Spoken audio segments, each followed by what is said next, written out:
see.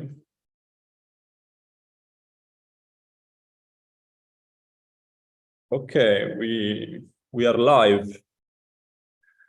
Hello everyone. I'm Rocco from PhMuseum, and with me we have Giuseppe.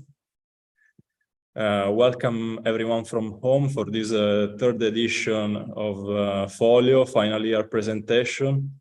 Folio is one of the oldest masterclass we are running since 3 years now. Before we start, today we're gonna present the student work. Each participant, the 13 participants, will have about 10 minutes. And then you from home, you can chat a question in the YouTube live chat. I will report them to each participant if you want. Otherwise, we will continue with the presentations. I want to introduce as well Tommaso Parrillo from Witty Books and Giulia Boccarossa, the designer which with me led the masterclass over the past months. So I want to thank them both a lot for the joint effort. I want to thank all the participants as well for the passion with us and the hard work over these past weeks. And I want to thank everyone from home for being with us today. Last things before I leave the word to Giuseppe. Today is also the final day for applying to all our masterclasses, which Folio is part of. From this year, we have 4 different options. We will link that in the chat in a moment. So check out the page and drop us a line if you have any questions. That's it for me. You said everything, Rocco. What can I say? No, I also want to thank all the participants first for taking part in the program and putting a lot of effort. And I've been following from behind the scene, let's say, but I'm super curious to follow your presentation. And I want to invite everybody at home to join us in September in Bologna, if you can, in Italy, where we run our festival, because you will be able to see all the dummies of the class.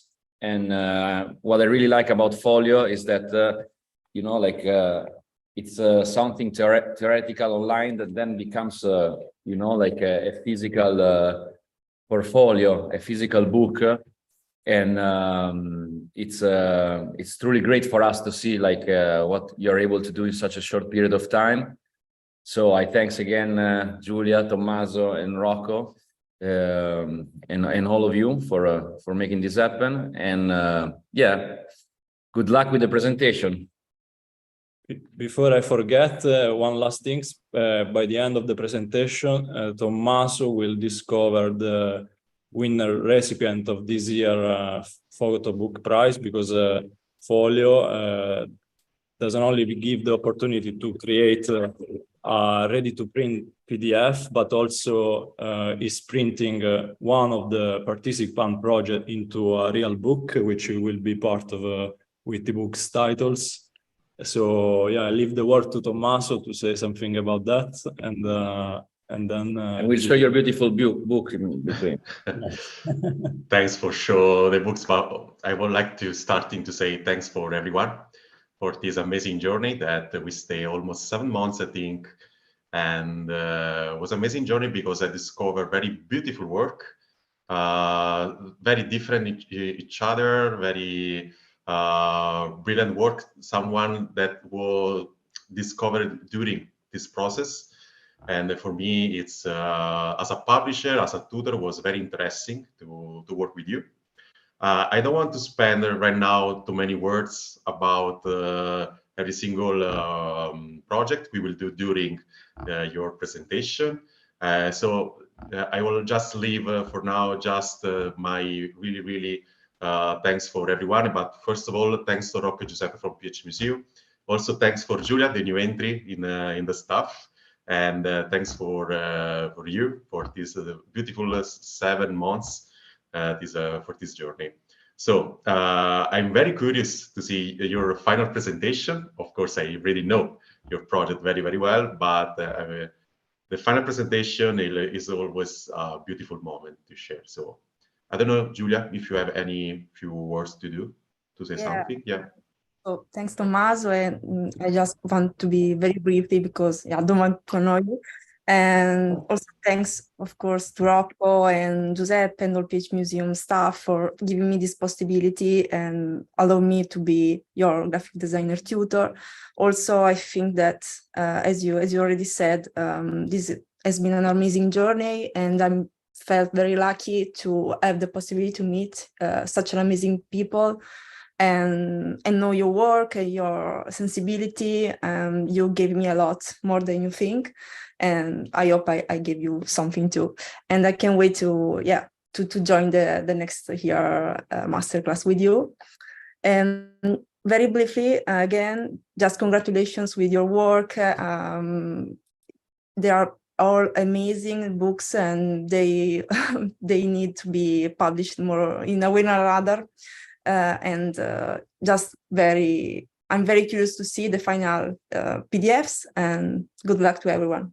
Just it. Thank you. Thank you, Tommaso. Thank you, Giulia. So let's leave the right space for the participant to present their work.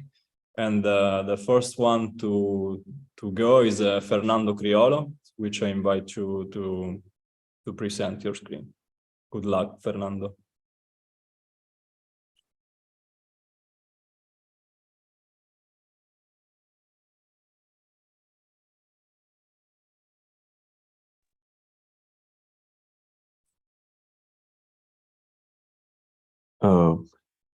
Good afternoon, everybody.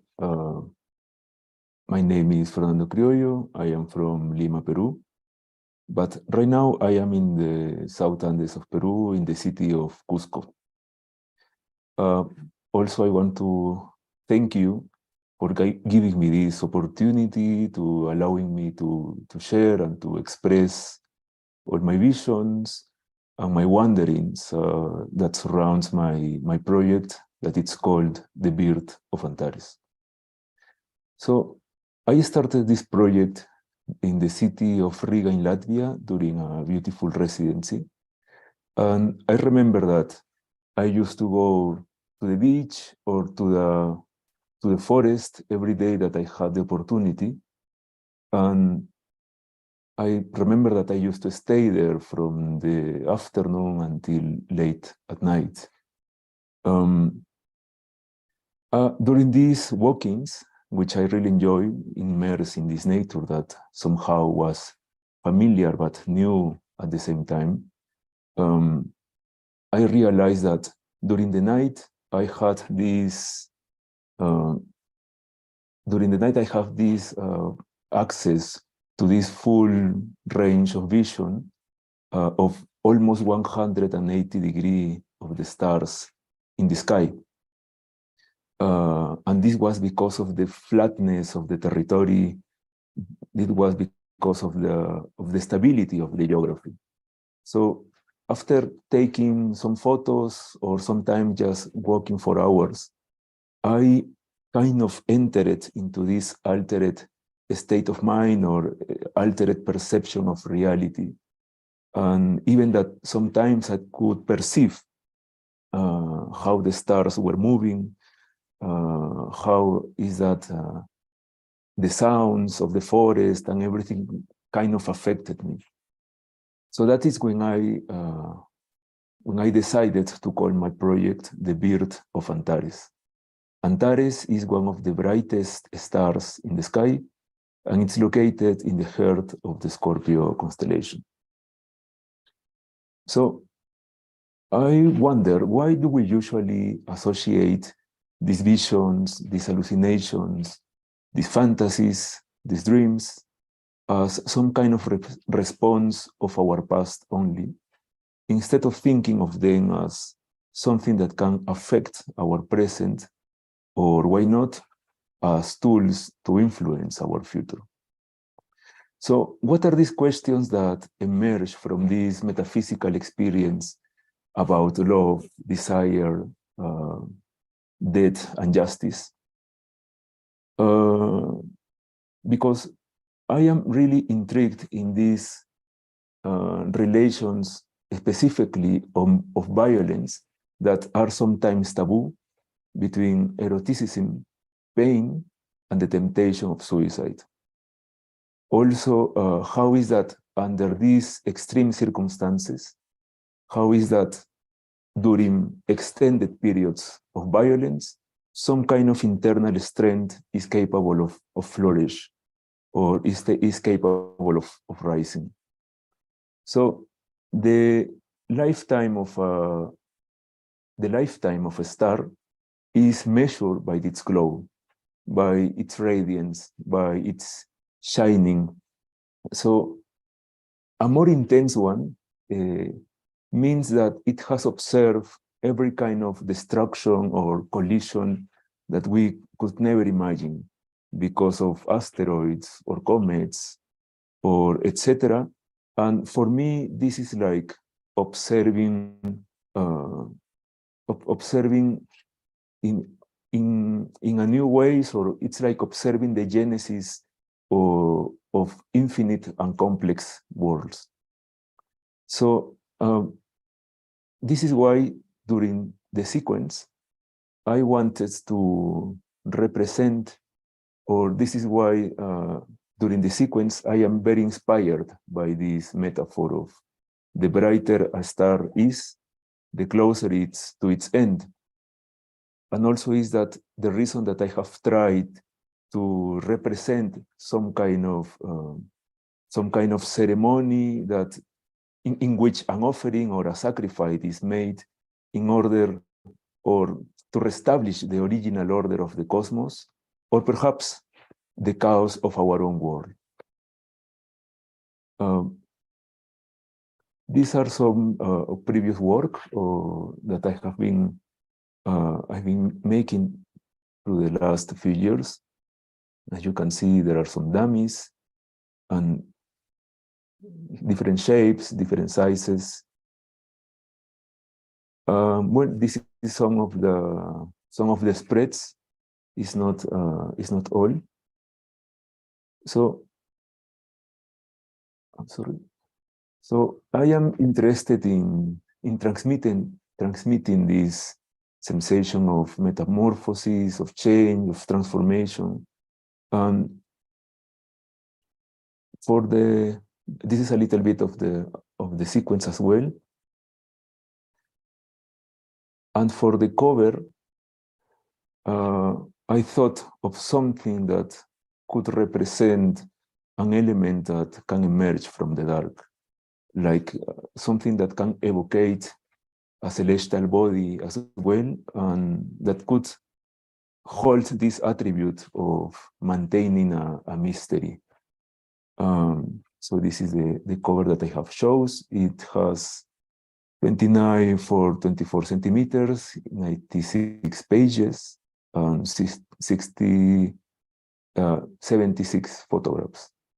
So that would be this for now, and I will share you a little video.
thank you very much for the opportunity, and see you in another time.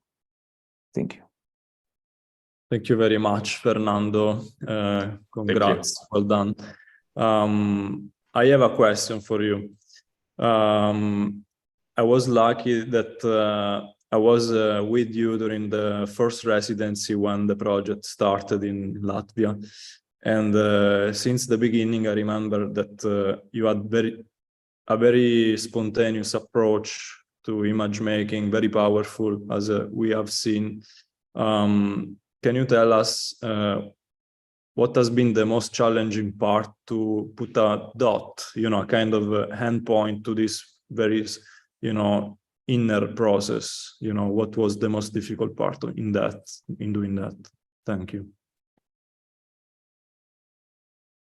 I think that one of the most challenging things is patience, mostly because sometimes I have felt, I have felt of feeling, and I also have felt of falling, that because I am sometimes in a rush of not just producing, but to having a result for myself and to feeling, or to try to feel complete, the process itself tells you that, wait, please wait a little bit, please wait, this is not working, and not only as a product, but as something that is a means of expression. No?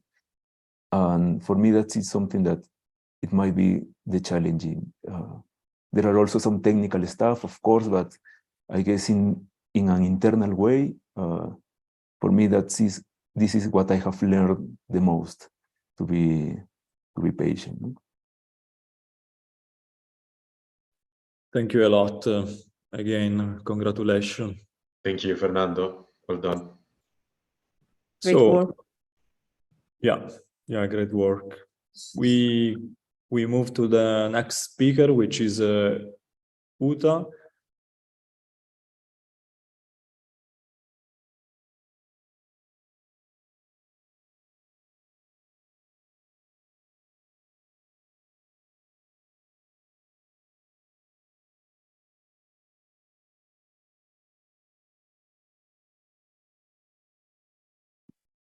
It's okay, you can see?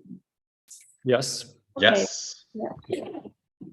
So hello, my name is Uta Genilke, and I will talk about my book Replikant that I created in this workshop.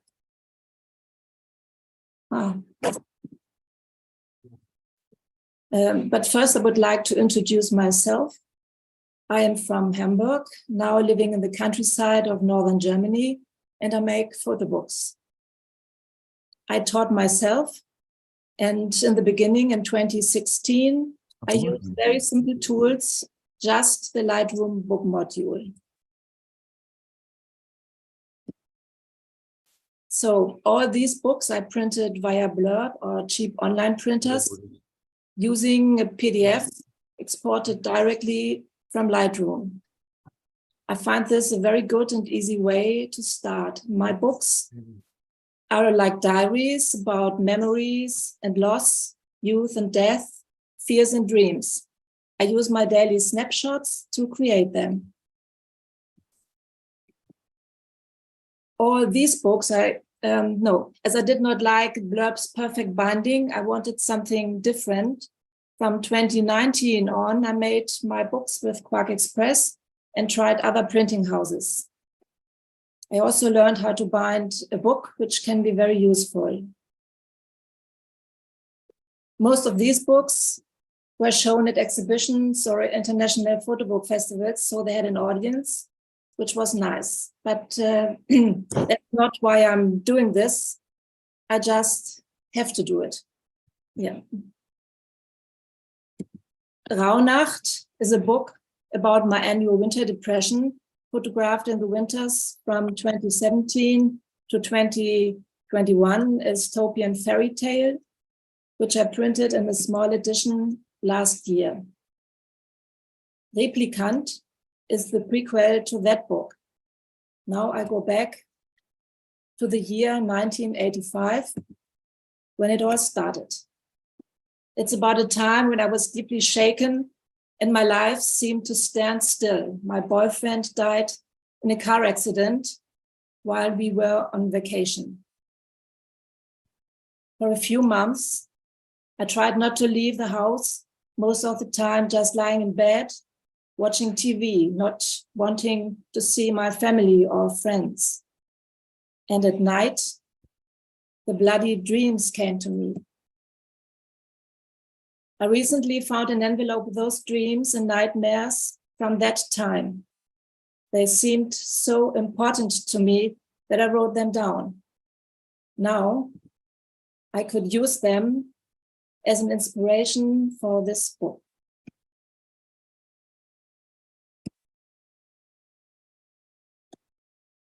Here I show you some pages of the book and I read the text I wrote for it. I've seen things you people wouldn't believe. Attack ships on fire off the shoulder of Orion. I watched sea-beams glitter in the dark near the Tannhäuser Gate. All those moments will be lost in time, like tears in rain. Time to die. These were the last words of replicant Roy Batty, Rutger Hauer in Blade Runner. He could not expand his lifespan. Back in 1984, I remember seeing this film in the cinema for the first time with my new lover, who was very tall and very blonde and had an uncanny resemblance to the replicant Roy Batty. He adored the movie and watched it often. A year later, when he turned 25, he discovered the first small signs of aging on his body that made him panic. He could not accept the reality of aging, and his behavior began to change to the extreme. He died that same year in a mysterious car accident in Spain while we were vacationing together. There were 5 dead and 3 seriously injured, and my lover was the driver. Maybe he himself had a sad lifespan like the replicant, and perhaps he unconsciously knew it. By coincidence or premonition, I was not in the car that morning.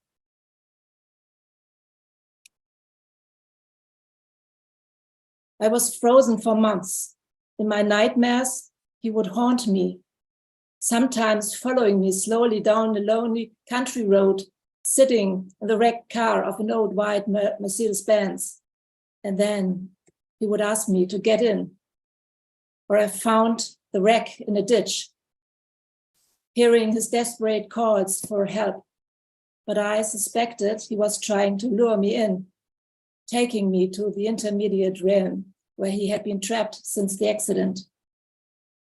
In my dreams, this in-between world looked like Blade Runner, Paris, Texas, or Blood Simple movie sets. And I began to enjoy meeting him there.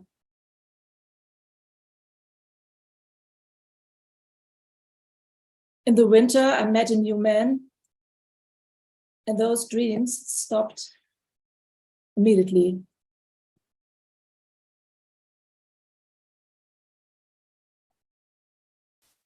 These were some spreads from my book, and I think I'm finished. I want to thank Giulia, Rocco, Tommaso, and the Folio group for helping me with this project. Yeah, thanks for listening. Thanks, Uta, for your presentation and for sharing your project. I have a question for you. So I'm very curious to know if during your process of the research and also for making the design of the book, if every single image was a thing since the beginning as a diptych, because we know you use this kind of practice to juxtapose every time you image and create a new third image, a new experience matching this image. I'm very curious to know how this was for you. This kind of approach was for you. If some image was already thinked to be just oppose each other during the beginning of the project, or just someone arrived during the process? I think it changed quite a lot. So I'm always changing the pictures again, and there are so many possibilities. And so I really was confused at the end, because there are 10 more books I could print from it just with changed pictures, and gives another meaning. And so it's, I don't know if I have the best sequence now, but I think, I mean, if I do posting on Instagram, I use different pictures, and they work for me as well. So yeah, it's just, perhaps I just have to stop now and it's like this, but I think there are many more possibilities, and this is the nicest thing I like about these books. Yeah, I think, yeah, for this reason I ask you, because of course, since your practice is this continuous flow to just post every time a new image on also in different way, and probably will be a never-ending project for this. But yeah, for this reason it's important, and also I'm very happy to see that in a way every single project have a kind of fil rouge that will be linked each other. I think it is very important for your research. So yeah, so good to know. And thanks again for your presentation, and great work you do. Yeah. Thank you. Well done, Uta. Thank you very much. Okay, the next one will be Rosa.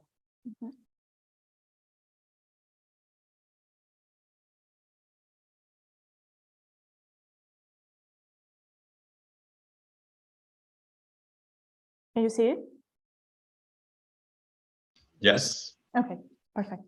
Hi everyone, I'm Rosa Lacavalla, and I'm an Italian photographer based in Bologna.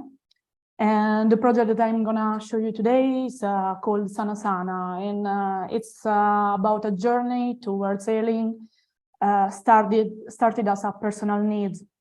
The title Sana Sana comes from a popular South American chant sung by mothers to comfort their children when they get hurt. And I started to know this rhyme because of my partner, because he's from Argentina. And when I was getting hurt, I was started to repeat me, Sana Sana colita de rana, si no sana hoy, sana las mañana, which means in English, heal, heal, frog's tail, if you don't heal today, you will heal tomorrow. This started as a joke to me, but in the end I understood it was my personal mantra. And wait, okay. It was my personal mantra, and I understood that it was something really powerful to me that I was repeating to myself. Going straight to the process of the dummy, I had all these images that are like symbols, and all of them have metaphorical meanings to me, but I had kind of mess in my mind. So thanks to the master, I could put some order to everything. And so the dummy, in that we'll start with a kind of breakdown that is, for me, is like the breakdown where I start healing.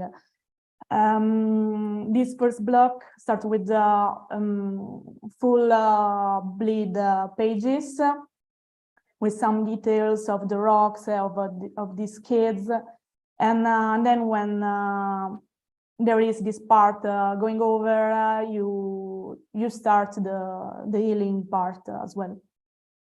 So you see all the images that has different meanings to me, going through the whole book till when you reach one part in the middle where you have this rhyme that is floating with some images in the pages.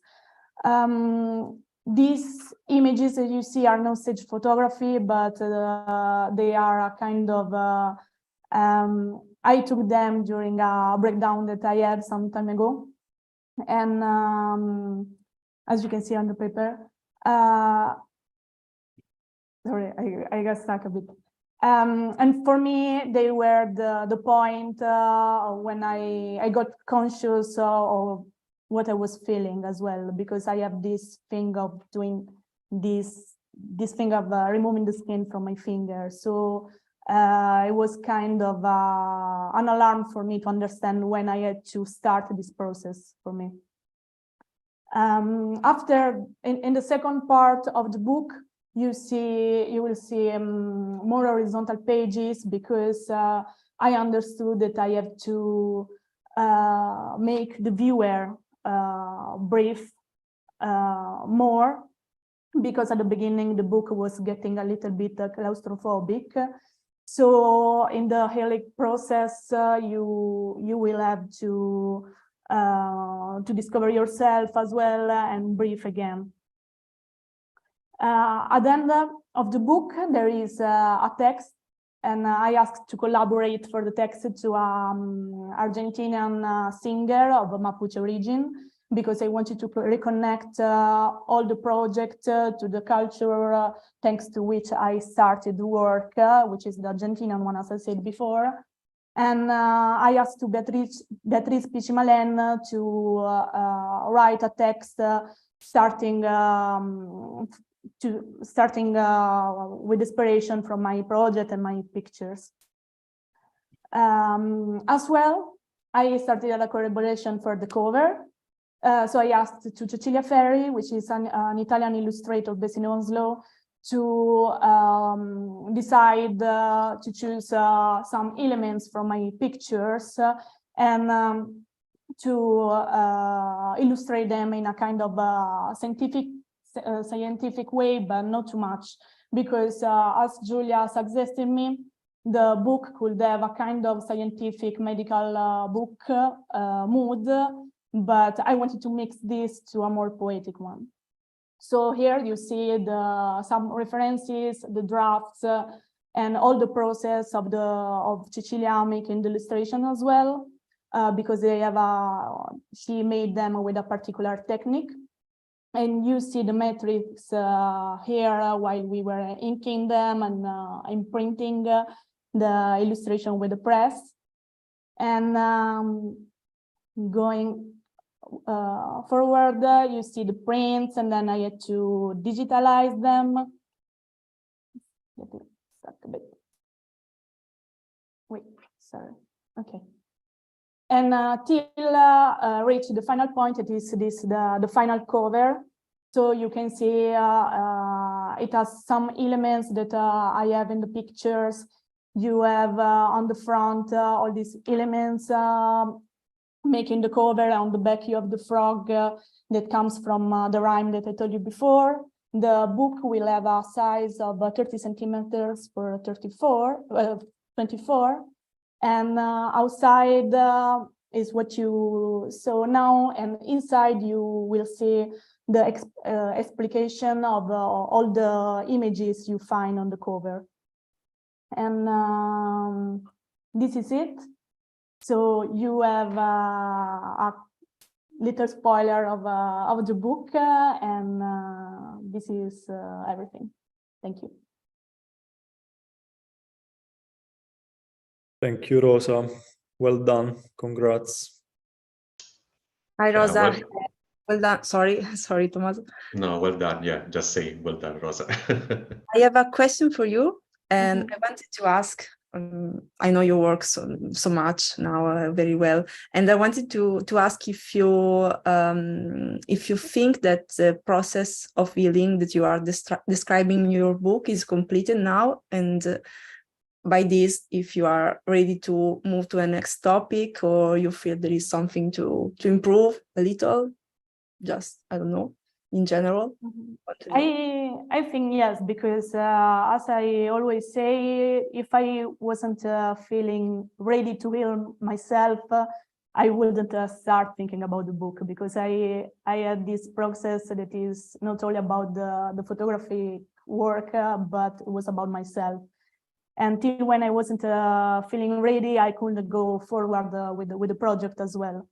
And the thing that I had to keep telling and presenting about this is a part of the healing process as well, because I started to feel more conscious on some things about myself while I had to talk about my feelings to you and in other situations as well.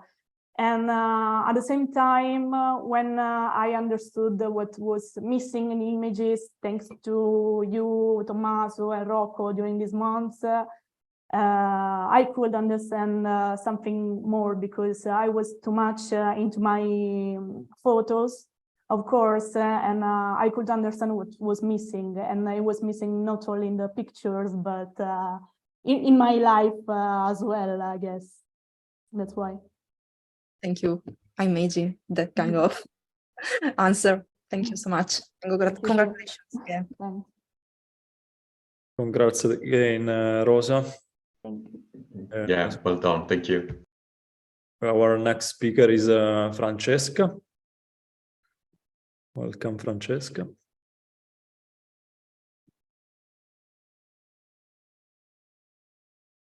Hi, everybody. My name is Francesca Bergamini, and I'm also Italian, but I've been living in New York since 2015. My background is not photography, but I work in a visualization and animation company in New York. But in 2021, I attended 2 years at the International School of Photography in New York. And the last year, I started working on the project, which is the subject of my dummy, titled Beauty is a Currency, which wants to investigate the complexity of being born with a very specific and unique birthmark. But in reality, everything started from a kind of very silly question, like, what if I was born during the Middle Age or the Nazis' time? And so I started analyzing all the aspects of birthmarks, from lexical, symbolic, social custom in everyday life, religious moral codes, also literature, science, technology. And I started also combining a lot all these archival material, personal, but which I found from other sources, with my own imaginary. And what I found very interesting is the strong connection between beauty and facial recognition and surveillance, but also how social media nowadays, despite promoting body positive image, they uses AI systems in order to scan people's faces, rank them according to how attractive they are, so influencing the way we think and behave. And so I also wanted to use AI system to kind of challenge conventional beauty standards, and also 3D tools to visualize the information that I was collecting from my research. And what I found is that beauty is a very strong social force, as potent as race and gender. For example, America spent more money in beauty than in education, or from 2023, there's been an increase of 19% in surgical plastic surgery procedures. And so there's a super strong connection still nowadays between the fact that what is beautiful is also good, and anything else that is not beautiful, so it's bad.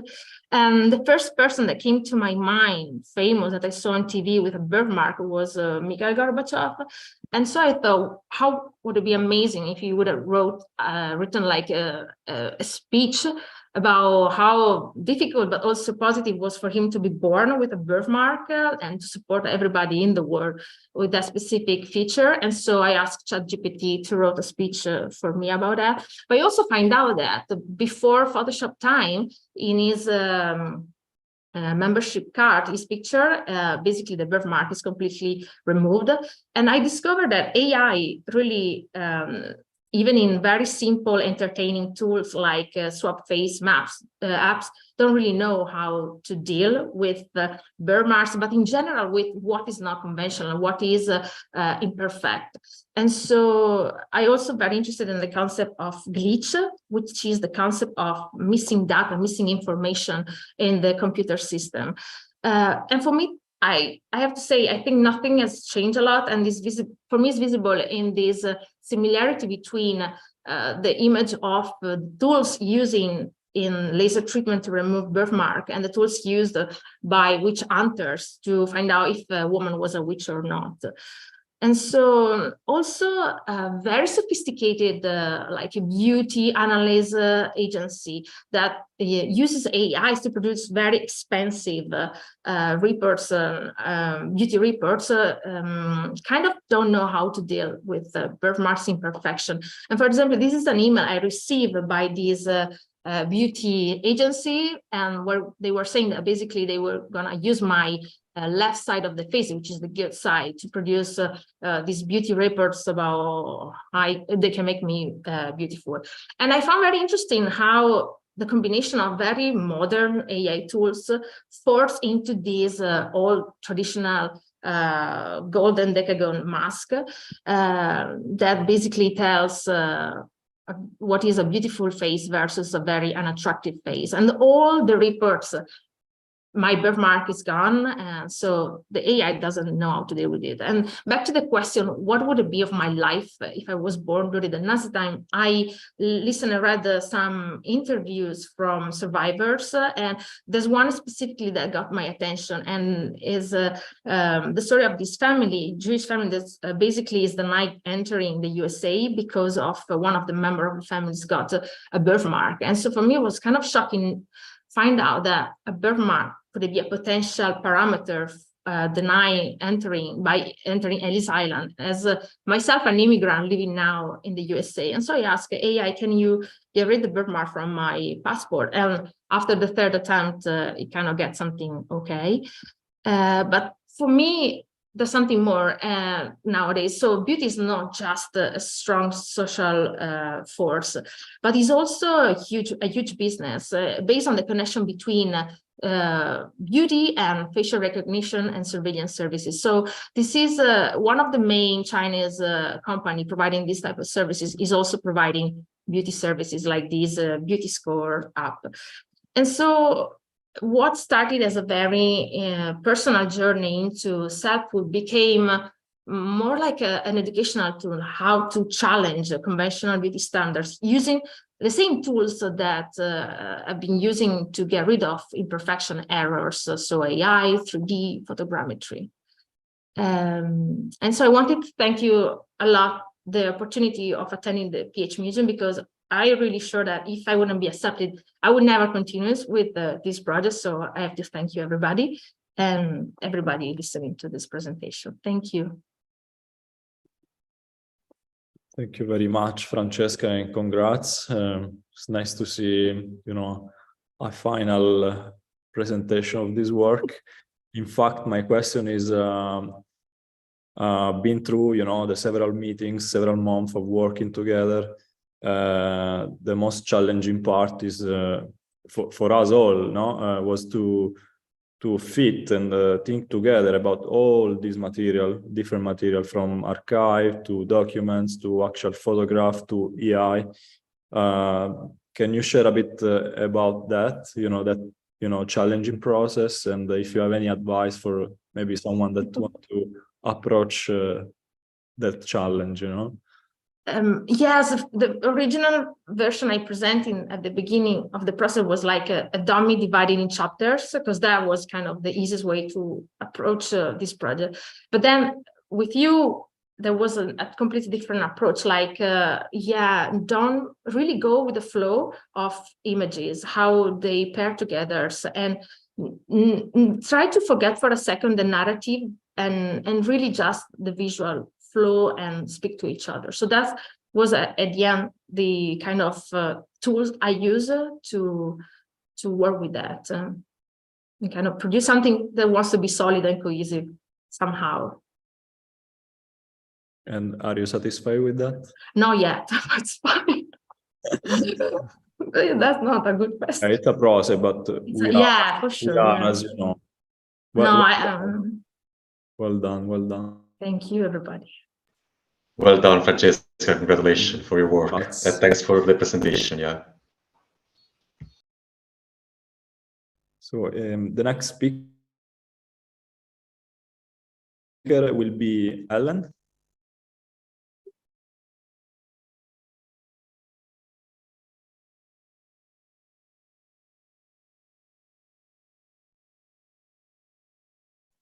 Hi, everybody. My name is Ellen Smeets. I'm based in Belgium. And as a photographer, my work involves long-term projects. And when I first started this masterclass, I had been working for several years on my project, which is called Reconstructions as Fundamental Methods. Man sues wife after she gives him ugly baby.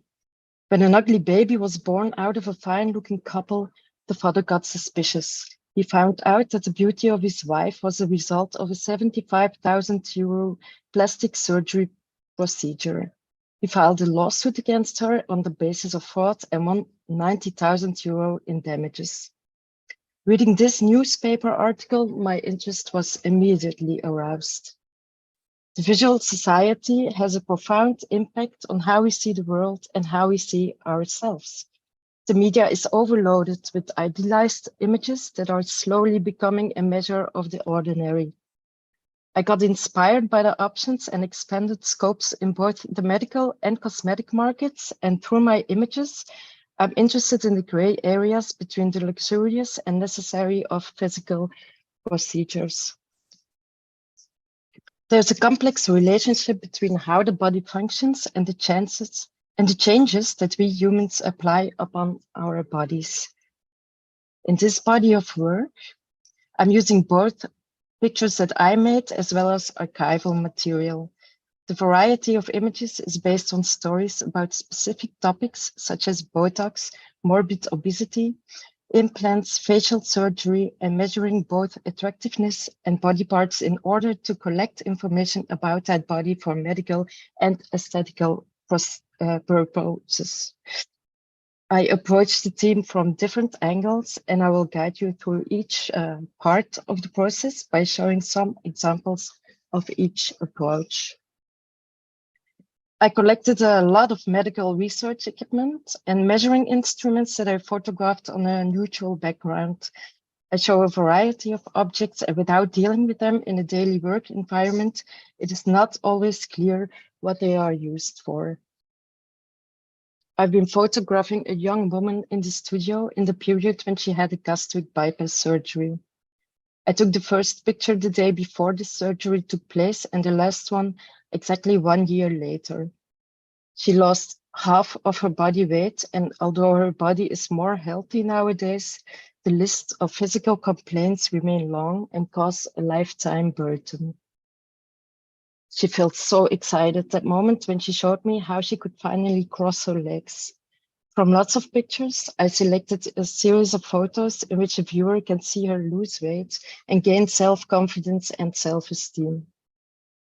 I interviewed her, and you can hear her personal voice in the letter that is included in this chapter. She mentions, and I quote, "I try to never complain about my appearance for my daughter's sake.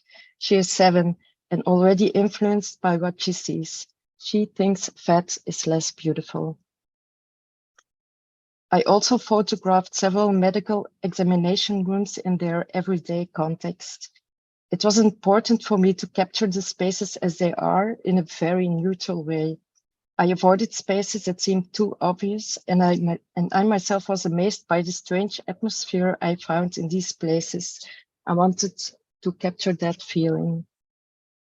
I delved into medical archives in my search for alienating images detached from their original, often didactic overtones. And in some pictures, I allowed myself the freedom to play with the image itself. The golden ratio forms the last chapter in my dummy and is believed to hold the key to the secret of beauty. It originates as far back as the ancient Greeks. A plastic surgeon found that the parameters of an attractive face and the orientation of the features that are collectively recognized as an attractive face can be described using a collection of lines and points selected from a composite of pentagons whose sizes are related to the golden ratio. The surgeon used such a collection of lines and points selected from a composite mask of pentagons to construct his so-called golden mask. I used the mask as an overlay to transform the portraits I took into the dimensions of the golden mask.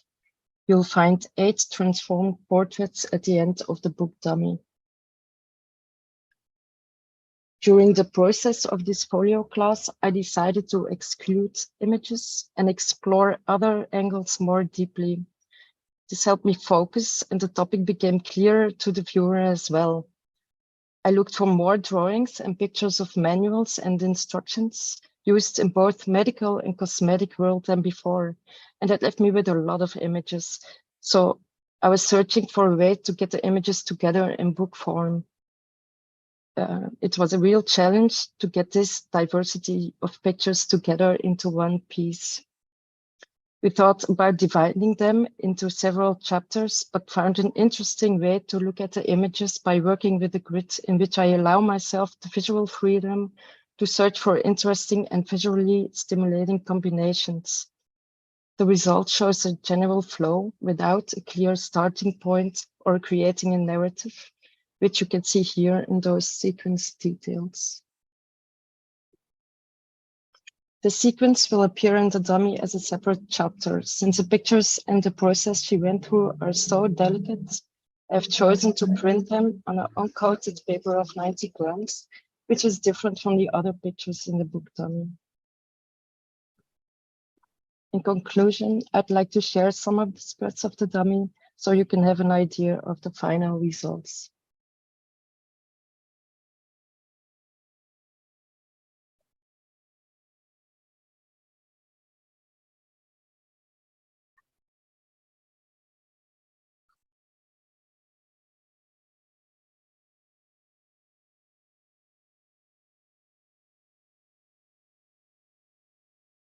The soft cover is a full bleed archival image, and the title is placed on the back cover. The dummy will measure 23 by 27 centimeters and will contain 96 pages. It will have a Swiss binding with an open spine, printed on a coated tatami paper and an uncoated paper, as I mentioned before, for the woman losing weight on Manken Linksrough paper of 90 grams. So thank you for listening, and thank you, Giulia, Tommaso, Rocco, PhMuseum, and of course the participants of Folio. Your guidance all helped me create this dummy. Thank you. Thank you, Alan. Thanks for sharing your work. Well done for your project.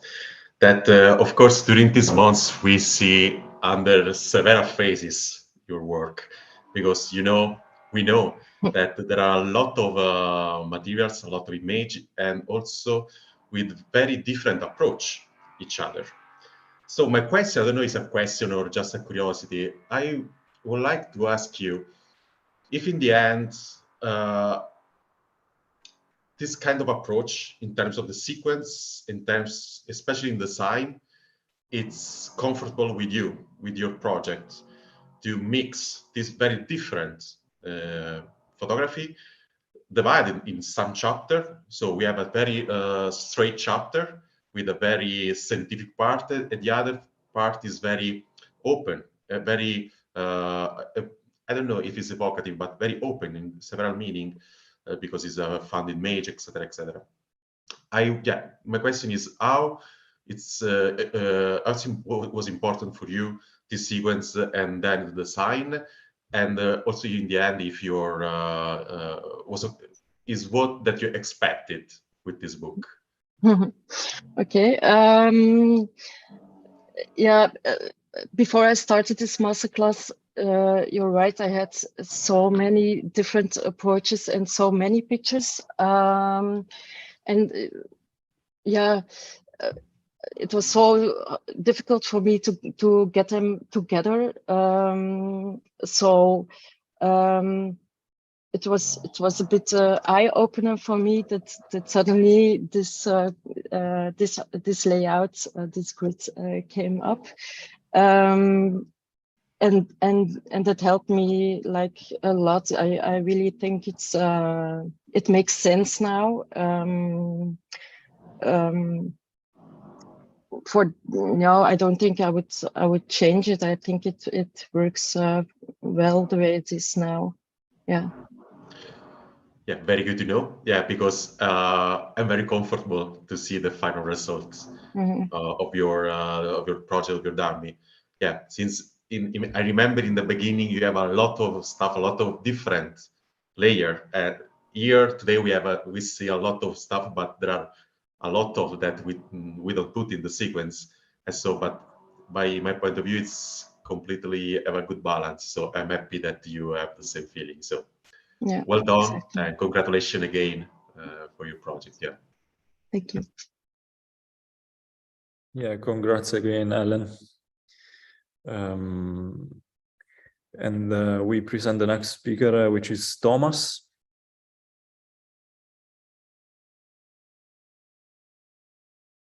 Can you hear me? All good? Yes. Right. So yeah, I'm Thomas Martin. I'm a photographer based just outside London in the United Kingdom, and I'm going to show you my project, Somewhere Less Than Heaven. There we go. So the project sort of started as this exploration of my Maltese heritage and the memories of my grandfather, who was born in Burgoo, and he sort of emigrated as like a young adult over to the UK and then started his family over here. But we used to go back and visit as a kid with my grandfather and my grandmother. And I'd have all these sort of, I guess, from these images that I had these sort of fun times playing on the beach. But more than anything, I only really remember from these sort of times is this sort of feeling, this sort of warmth and this sort of comfort of being around, I guess, this sense of sort of familiarity that would being around your sort of family and in this space. And since he's passing in, I think it was around 2014, I've always had this sort of urge to sort of go back and sort of retrace, say, my memories, because everything that I do have is these sort of little fragments that aren't ever really concise, no real sort of narrative or things that don't really stick to my mind. They're only these sort of little bits. And it was sort of really, I found it intriguing. I found it a bit weird that like this place that for me had meant so much to say to my family, or sort of when my granddad would speak about it, that this place would, it felt so much to us, yet there's so much that I don't actually remember of it. So initially, this whole project for me was around memory and like, how does it, this thing that's so fluid and like sometimes we remember stuff, sometimes it sort of fades away, it becomes this sort of construction. And like, okay, so then is it then a fiction at points where our different memories start to merge, and the sort of, as time passes, we sort of create these sort of internal fictions within our brains, and they don't really sort of exist quite the way that they used to. And it's this, and I got in a bit of a mess and a bit of a tears, and that's, I guess, why I sort of started the masterclass, in a way of sort of trying to channel these thoughts and sort of make something a bit more concise and sort of work through it. So through working through the project on the masterclass, I came to the project using these sort of family archival images and my own images when I'd sort of visited Malta, as a way of sort of filling in these blanks, these sort of gaps that I felt that my memory was sort of missing. And I'd sort of return to these places from these family archive photos, or I'd use archival photos from sort of the National Archives of Malta. But when we started sort of talking through the project, after a while, they sort of, I think it was Tommaso that said, like, they're placeholders. And from working through it, it gave me the idea, or the confidence to actually start using more of my own imagery and sort of developing what I already had shot there and sort of develop it into more of a sort of I guess, more of a coherent and sort of work through these different layers of syntax. So I went there in 2021 now, the summer of 2021, and started to look for these things that were not necessarily memories, but could be, that evoke the same sort of feelings, that same sort of comfort, or that idea that that was more fluid, and these sort of fragmented, these little things that that caught my eye. And sort of I was working fairly intuitively, or something that could be quite visceral sort of experiences. I was trying to sort of pick these sort of different moments that could sort of resemble these sort of little bits of images that sort of live within my mind. So sort of following my steps and sort of going back to these sort of places. And then I came across this quote, and this is by, pardon me, Edward de Bono. He's a Maltese physician. And the quote is, "A memory is what is left when something happens and does not completely unhappen." So along with this idea of like memory being fluid, this sort of struck at me, and it sort of stuck with me a lot, like that memory it sort of activates it. They're alive, they're still living somewhere in our minds, and there's these moments and these feelings are embedded somewhere. And for me, I guess the idea was that Malta is this place that imbued all of these feelings of my grandfather and my grandparents in these times of being close together. So I was like, there's this place that I'm going to, but actually all of these feelings aren't ever in that place. They're always in my mind. And it's me going there is triggering this sort of reaction sort of internally, more of a metaphysical sort of reaction.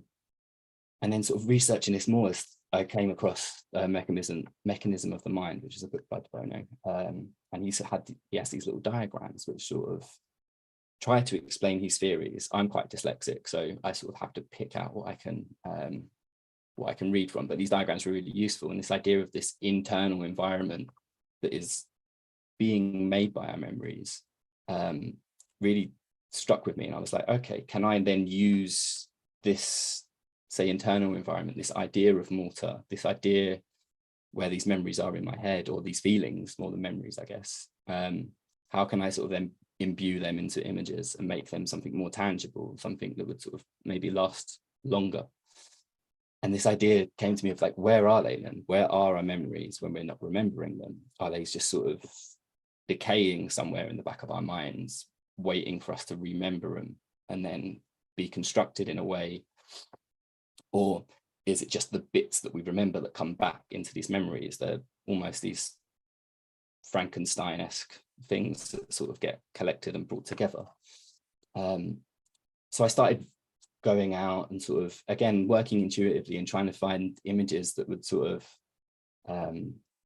work off of these things that would come together. And it might be the lines in your hand might be resembling this tree that you've just seen, and how these different associations between the images could work, and how your memory would work in triggering new images.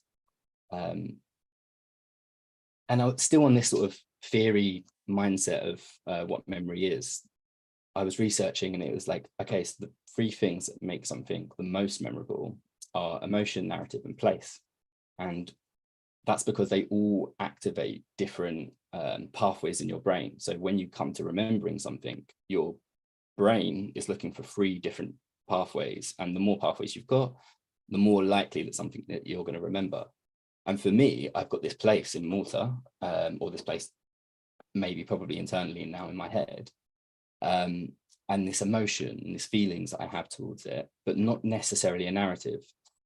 And that sort of was one of the things that I was sort of struggling with when I was sort of coming to the project and sort of working with it through Folio.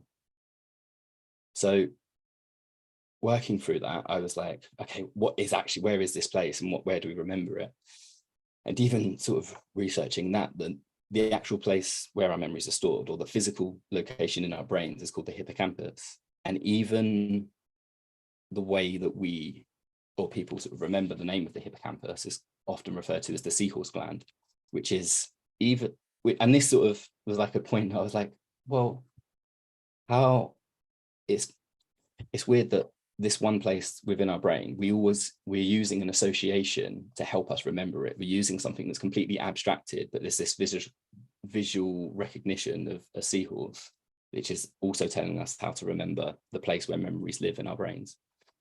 So that stuck with me. And I was really thinking then about how can I take images that sort of more metaphorical, that sort of maybe resemble these little moments in our heads, these memories, these feelings, these fragments that we want to hold on to, we want to preserve, or we at least try to, because at some point they might fall away, they might be, they would decay and they would sort of fall apart, but at least we still have that attempt. And how can I do that with certain imagery? And whilst all making this and running around Malta and probably getting too sunburnt at different points, I was reading Thomas Pynchon's V. And for those that don't know, Thomas Pynchon's a postmodernist writer, and his structure of writing and postmodernism is very fragmented. And I was like, oh, okay, there's something here. There's this sort of connection, and V itself is set in Valletta. And there's one particular chapter that really stuck with me where there's a character who's a poet, and he talks about the landscape of Malta and how it's this protector, it's this motherland, it's this, during the war, people would often hide in the caves and protect themselves, or in their caverns under Valletta.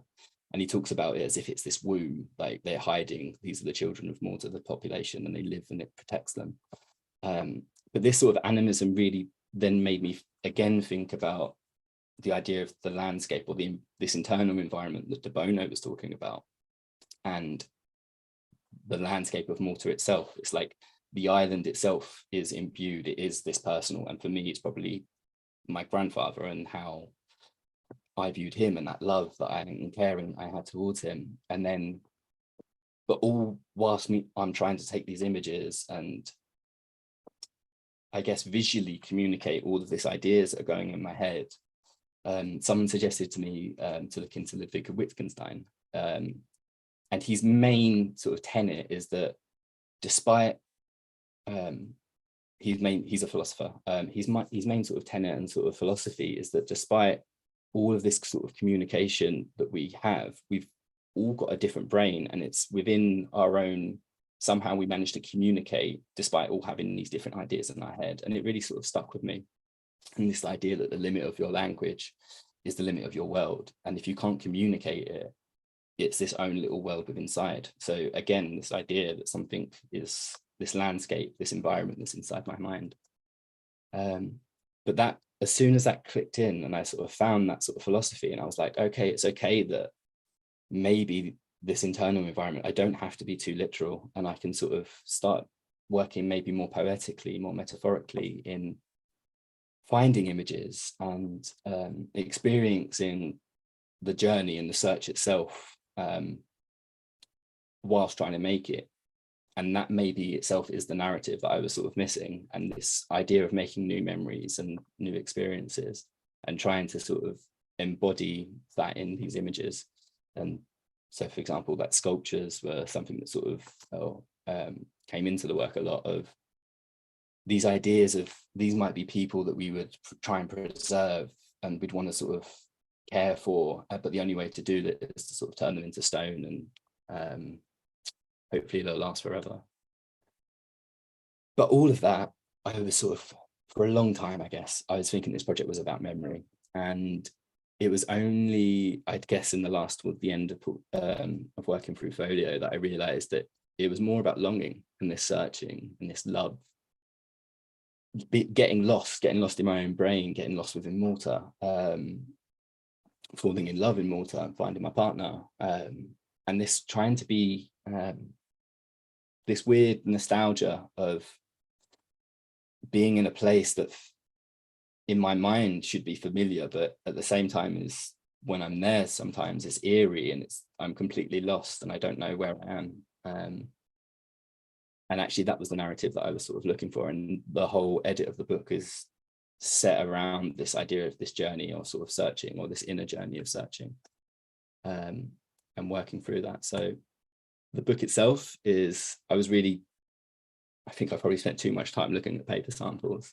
But I had this idea from the start in my head that I'd like a book that you could remember after putting it down in terms of its touch and its feel, and something that would touch you. So I went for this really minimal, I guess, aesthetic, with quite a rough paper and a simple design.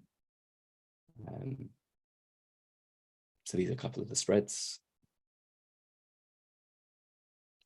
And this is the layout. And I guess through working throughout the whole project itself, I've got black and white, I've got color images, and it's sort of this idea of being internal and external, and sort of all the time when we're remembering, or we're sort of engaging with our own feelings of people and connecting, we're working through and going inside and outside of our mind. And this sort of, some things are more set, some things are more fluid, and it's this sort of associations we have between these inner and external landscapes. So the book itself is 118 pages, 27 by 21 centimeters. And at the end, it's what's the word? I forgot what I was going to say now. At the end of the book, it's going to be round up by a beautiful text by Max Houghton, who's agreed to write text for it, which would touch on these sort of themes that I've sort of been talking through in this presentation. Just to sum it up and nudge the viewer into these ideas. And so when they go back through the images at the end, after looking through it, they're sort of nudged and have to remember the text, or they'll read the text and then remember the images and certain things that would sort of play in between. And that's it. Thank you.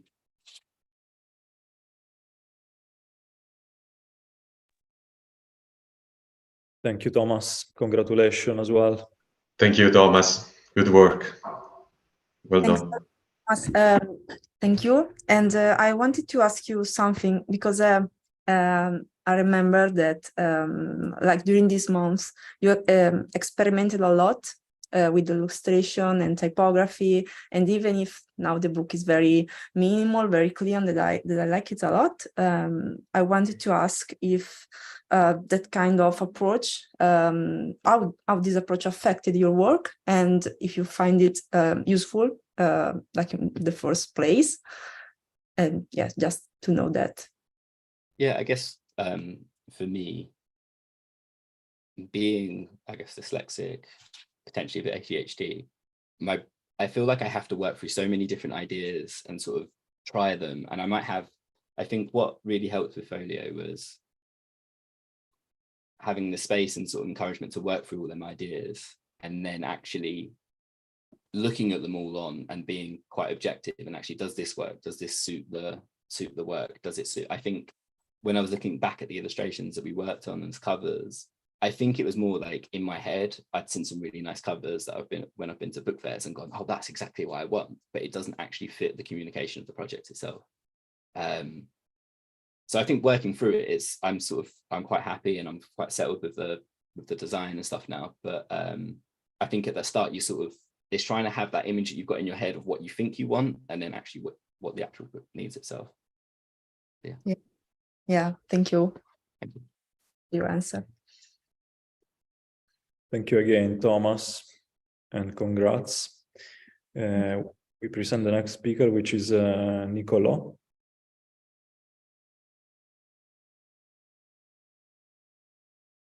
Hi, everyone. I'm Niccolò Varrella, and I'm going to present my project, Tabacqua. It's a project about the loss of a loved one, which many times happens suddenly and unexpectedly. I started my project after the end of my last romantic relationship, a long-distance relationship that didn't end in the best way. Once I decided on the main theme which the whole project will be about, I thought that the best way to represent it was to take inspiration from a mythical love story without an happy ending. So after a period of research, I found the myth of Hero and Leander. They were two young lovers separated by the sea, and who see their story and tragically with this drawing. Although my relationship didn't end with the physical death of the other person, not being able to see her, talk to her, or have any kind of contact, made me experience this end as a real mourning. Other than the myth, I read 2 books about how people experience emotions like fear, anxiety, shock, and other, which have become the main keywords for complete my project. On Life After Death, Kubler-Ross compares the end of a relationship with a mourning because both of these scenarios provoked common feelings in the individuals that experience them. And she also processes the 5 phases of the grief cycle: denial, anger, bargaining, depression, and acceptance. But she says that these phases are interchangeable, and they can resurface through the time and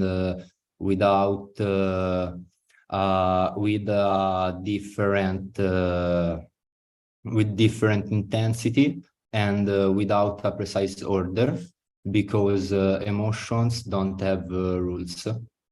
So the project is a mixture of evocative images that refer to the emotions provoked by the loss, and images that refer to the story of the myth. Now I'll show you some spread of the book. The first part of the sequence is about everyday life, about the habit of having a loved one next to you. The second part is the climax of the project, and it is the moment in which the loss occurs, which happens without any warning.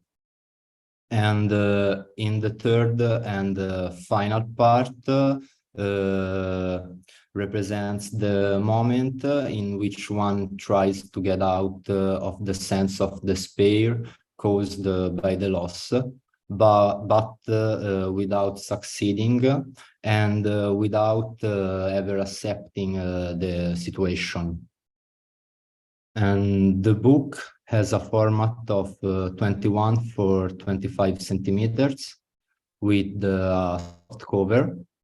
And in the front cover, you can see this drawing that I found in a library inside a book about the myth of Hero and Leander. And the information on the back cover are embossed.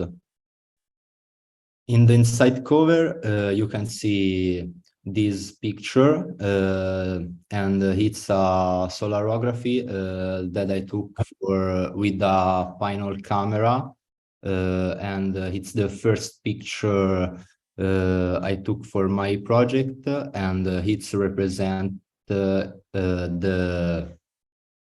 entire cycle of my relationship from the start to the end. And the book is composed by 76 pages with 37 images, 1 solarography, and it is made with thread paperback binding. And that's all. And thank you for your time. Thank you all. Thank you very much, Niccolò, and congratulations to you as well. Yeah, thank you. Your book is featuring very short text as well, but doesn't give away too much. It's a very, very personal story that you decide to approach through the metaphorical use of myths. So for those that are not familiar with the story of the myth, which one you think are the key images or the key structure in the book that could help, facilitate that process of entering your work? And yes, the project is at the beginning, it was only concentrated on the myth. But during this time in the masterclass, I'm decided to use the emotions and the feelings that the book I have read talks about, and this helped me to complete the project, and I think this can help the people to empathize more with the image, and maybe with people who experience a situation like the mine. Yeah, that's what I wanted to let you say, because I know because we've been working on that together in the past month. I think it's quite a universal story that unfortunately at some point most of us will experience or have experienced.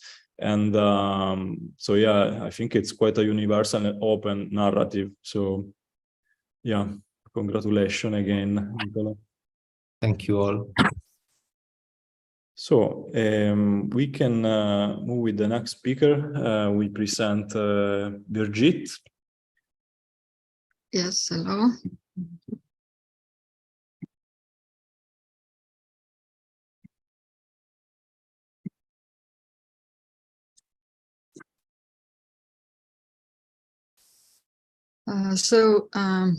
Hello, everybody. My name is Birgit Püve, and I'm a photographer based in Estonia. Before I introduce my book, I have a short introduction to the introduction, how to say. About 3 years ago, I underwent a certain breakdown or kind of existential crisis, like we all probably sometimes have. And through different ways, I discovered and happened to read 3 books, which actually inspired later me to do the book project. The first one is Poems of a Mountain Home, that consists of poems by a Japanese Buddhist monk who left his family and started to live a nomadic life and writing poems in the mountains. The second one, it's in Estonian, and this is the Book of Hours that has inside the Psalms from Bible, and also sometimes is part of the Bible. And I just by accident, I happened to read or to hear one verse from one psalm that was connected with the mountains. And the second book, the third book, is from one spiritual author from the 7th century. His name is Isaac of Nineveh, who is Eastern ascetical writer from former Syrian region or area from that time. After reading and got acquainted with these books, I really felt that I need to go to the mountains and to photograph there. I didn't know what to do later, but I really understood that I would like to go to the mountains, and I started to look for the artist residences. And I also knew that it should be in eastern part of Europe. So I just met in one photo festival, one Georgian photographer who said that she knows one residency and the deadline for that application is just now. So after 6 months, I think I was in that residency on that landscape. And actually on the left, you see the house of the residence. So this is the landscape where my book was born. Most of the images I photographed there during the stay in the residency, but I have also combined the images from my other travels and added also 3 archive images to build up the narrative later. And here is also one picture how I was working in the mountains. The title of the book is Ikidaya, that has roots in Old Syriac language and means solitary, singleness, but also hermit. But it also used to describe souls that enter into mystical oneness. The landscapes and mountains in the book act as the symbols. Mountains as higher parts of the nature symbolize the invisible spheres where we would like to reach, but where we need to also climb to make an effort to reach there. So it's a kind of physical journey, but most of all, it's inner journey, I think, to find your true self, that most honest part of yourself, that is not determined by the limitations of society, and also by the limitations of our own ego that is interacting all the time. So I somehow had in mind the pictures that makes the invisible journey visible.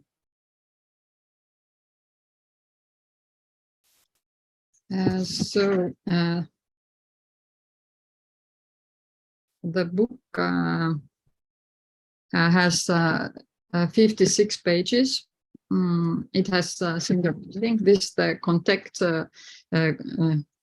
Yes, this is the content of the book without cover on the image.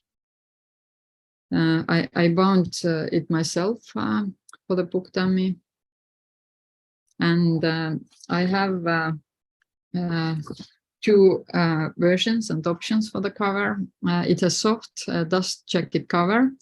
Around the cover is transparent paper where one of the images is printed on.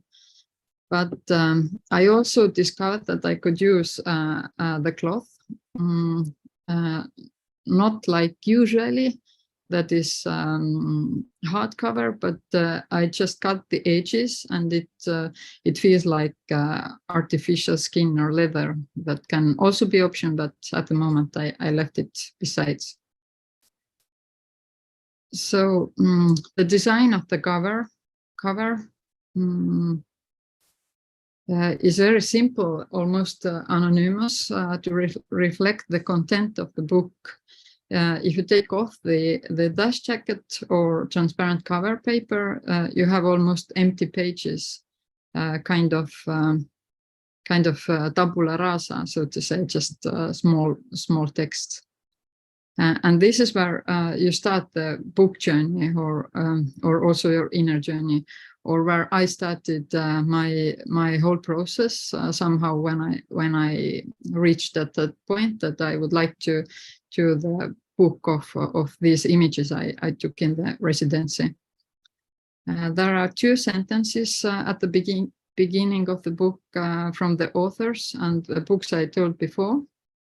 And they are like the creators of the book, act like creators. And at the end, you can see only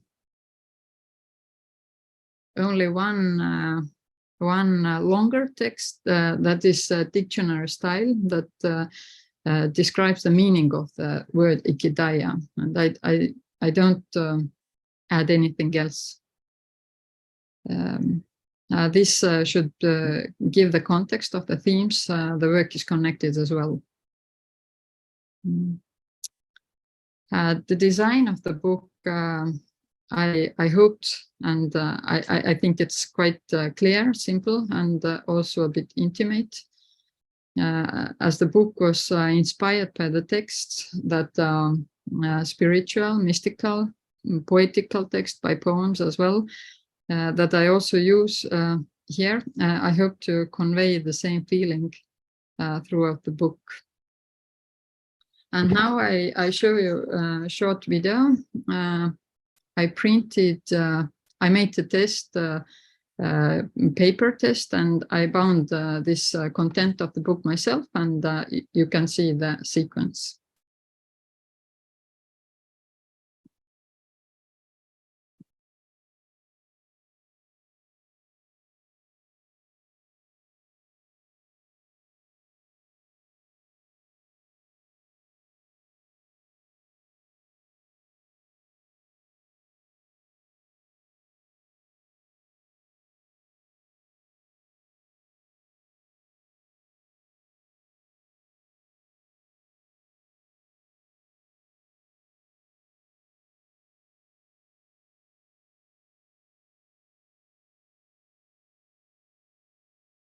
The format of the book, I forgot to say, is 30 centimeters by 22.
Hey Birgit, so I take the chances to make some question during you scrolling your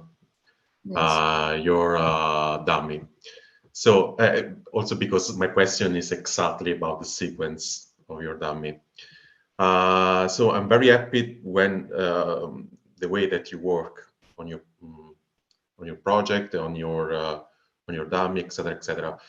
I think for me, by my point of view, that the beauty and the power of your projects is the book form. I think fit very well, have a good read, good sequence, and of course a very clear and easy but very clear and simple design that give a lot of energy in the sequence. I just would like to ask you if you consider to see this project also in other form except the book, for example. Yes. Actually, I have in mind both. I actually like the both formats. At first I was working on much smaller formats, and I also had in between some transparent papers, as you know, actually. So yeah, I wanted to start with this idea to have it really small, intimate book. But later, when I published it, we printed it out more bigger. Then I felt it's also really working well. So I haven't decided yet. But this is. I'm totally agree with you, because I think it's very important that this big format is a good balance between intimate, oniric, and very poetic approach that probably mostly you use a lot of landscape. There are just a couple of human figures there. And for this reason, this large format involve the reader to switch every time the page and be part of the project. And I know that you are very into the transparent paper, but I think also this approach is really brilliant. So congratulations for your presentation, for your project. And yeah, I'm happy that you are satisfied about this sequence, this project. Yeah, so well Thank done. you. And as you saw, I almost gave up with the transparent paper here.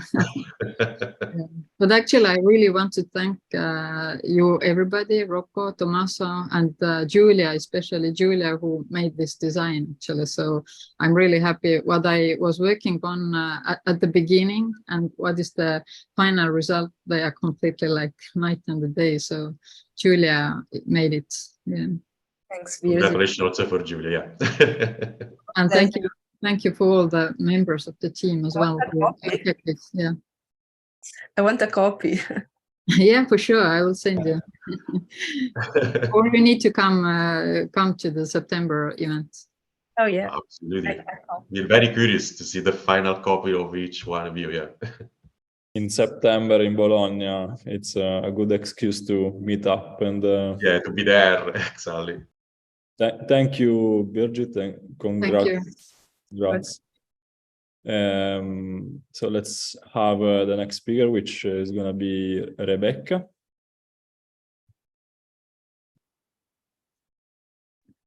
Wait, can you see my screen? Yes. Perfect.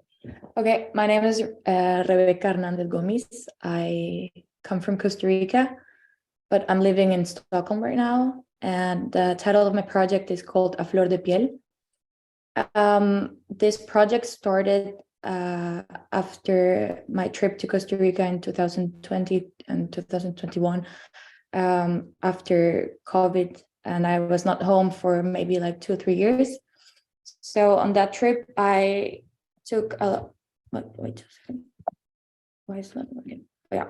So how did this project born was by taking a lot of pictures on that trip, and then coming back home and realizing that I had a lot of material, and that the pictures evoke some kind of feeling that I only feel when I'm there, and it's related to nature. And I thought that it was a good start to make a project about it. And it's about this intimate and timeless relationship with nature that I could describe by the title of the project, which is A Flor de Piel. This is an idiom in Spanish that has no exact translation in English, but what it means is that your emotions are that you're so sensitive, and your emotions are kind of so close to the surface of your skin that your skin is like a petal of a flower. So that's kind of the feeling that I get when I'm there. And some of the keywords I wanted to use for my project were like the affection, create a type of affection with nature that I think has been forgotten. These intense emotions, closeness, also kind of overwhelming, and as well to remind us that we as human are still part of nature. And I think this is something that we have been forgetting. Then I read like some research about the perception of tropical forest in Latin America. And from the colonial times, there was this idea of nature in the tropics as a paradise, a green paradise, but as well a green hell. And now I think that in the current time, it's not between this dichotomy, but it's about how fragile these environments have become because of the extractive practices of humankind. So through this is just that I would like to evoke closeness and intimacy, to get a feeling of affection, and to maybe get a bit of more consciousness of our environment. So wait a second. Okay, the questions I come up with was about our place as humans in relation to nature, and if we can see ourselves as part of a whole. So for my project, I at the beginning I was thinking to do some kind of collage, but then Tommaso said that it was not a good idea, and I actually thought he was very right about it. So what I used is like full bleed of vertical pictures, in which I used a diptych most of the time with a human element and a natural element, and playing between those two. As well, for me, it was also important that, well, I didn't have enough material for my trip, so I had to do another trip this winter. And now I had, a plan that I would take more pictures of nature and human elements. And the humans that I wanted to use were people that are close to me, like good friends or family, because they were also those that could only transmit this closeness and intimacy. So this is some examples of what the images that I'm using for the book. I also didn't only use like human and natural element, but also like some surfaces of like rocks, and also like animals or insects. Then what are some of the obstacles I encountered through my project? It was that at the beginning I had like a very, it wasn't baby steps because I didn't have enough material. I just had enough, some foundation. Then after my trip, I shot a lot more, but everything I do is on film. So I had to trust the material I got in Costa Rica, and then it took me kind of long time to develop the film, especially because here it's very, very expensive. So I had to travel to Berlin, and every time I realized I missed the film. So it was until a month ago that I finally got the total of the material. Then for the physical characteristics of the book, the number of pages is, for now, let's say 54 pages in total, which includes 46 photos. And then the size is 31 by 22 centimeters. And the type of paper is 120 milligrams uncoated paper. I'm thinking about arena smooth, but I think that depends on the print and the printer, if they have it or not. And then the binding, I'm thinking of the 3-hole pamphlet stitch binding. Then I didn't know if I wanted to have some text, but then Tommaso suggested that it would be nice to have some text. And I thought I wanted to have a poem. And it was important also for me that it was a woman and that it was from Costa Rica. So I found this fragment from a poem of a Costa Rican writer she's called Marianela Tortosa Alban, and the title of the poem is called Sin Dolor, which is without pain. I'm not going to read it, but what I liked about this poem, it was that it was combining the feelings of human feelings through natural elements. And that is kind of what my project is about as well. So I think everything that I've done by far is very intuitive, and things have been happening that way. So I felt that this was the right poem to use for this. This is for now, the final layout of my project. Yes, as you see, it's like full bleed and like all of them are diptychs. And then Giulia, she designed this nice cover because something that I wanted was that it would be kind of bold and like flashy and like that it would capture your attention. Also, it has a contrast, like a good contrast, I think, with the content of the book. And this is the outcome. And I didn't know if I wanted to have it pink or the opposite, like orange, but I think this looks quite good. So yeah, thank you.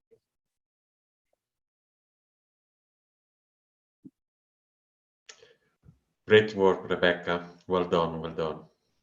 Yes, Congrats. I have a question for you, if you mind. The fact that you need to go in and out that country that is your center of attention, your interested topic. How this affect your work? Is it more an obstacle or something that helps you see the project from a objective point of view in a way when you come back home? Or I don't know. What do you think? I think like we can see it both ways. Like one is like an obstacle in the way that I cannot have access. If I want to take another picture, I cannot go back and take it. It's not easy, like just to go out and take another picture. But on that is also, I think, a strength that I have to trust the process. And also with what I get, I have to make it work. So some of the pictures that I got there, maybe I was like, oh, this is not good. And also I'm shooting film, which is completely sometimes like a surprise. So for me, it is just like, yeah, trusting my intuition and like, yeah, that's it. Yeah, I imagine that kind of answer. I want to hear that from you. And also one last maybe, and do you think that you keep the text? Do you think that because you thought about your project without the text, but I think it fixes your work now? Yeah. No, like the text is part of it. Yes, I'm gonna include it for sure. I think it gives it a bit more. Yeah. So, yeah. I agree. Thank you. Congratulations. And she will include the text because Tommaso is always right. So No, come on. Thank you. Well, of course, I got a feedback from you both as well, but I just remember specific about Tommaso saying. Joking apart, congratulations, Rebecca. Yeah, let's have the next speaker, which is Giulia.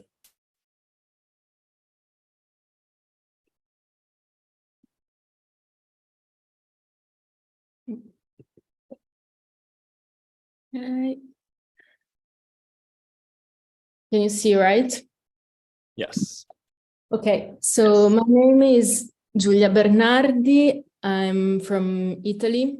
I was born in Piedmont, then I lived for more than 10 years in Milan. And now from 1 year I moved to Liguria in a tiny village. And for the masterclass, I've decided to brought my main project, which is called Archivio Antropologico, that I started in 2020. And I did this map to help to navigate through my work. So first of all, this project, it's really intimate and personal, and it took inspiration, especially from narrative books. And so it's kind of strange because I use images, but I took inspiration from words. And I feel really, really close writers that use diary forms or they put their personal lives inside their tales.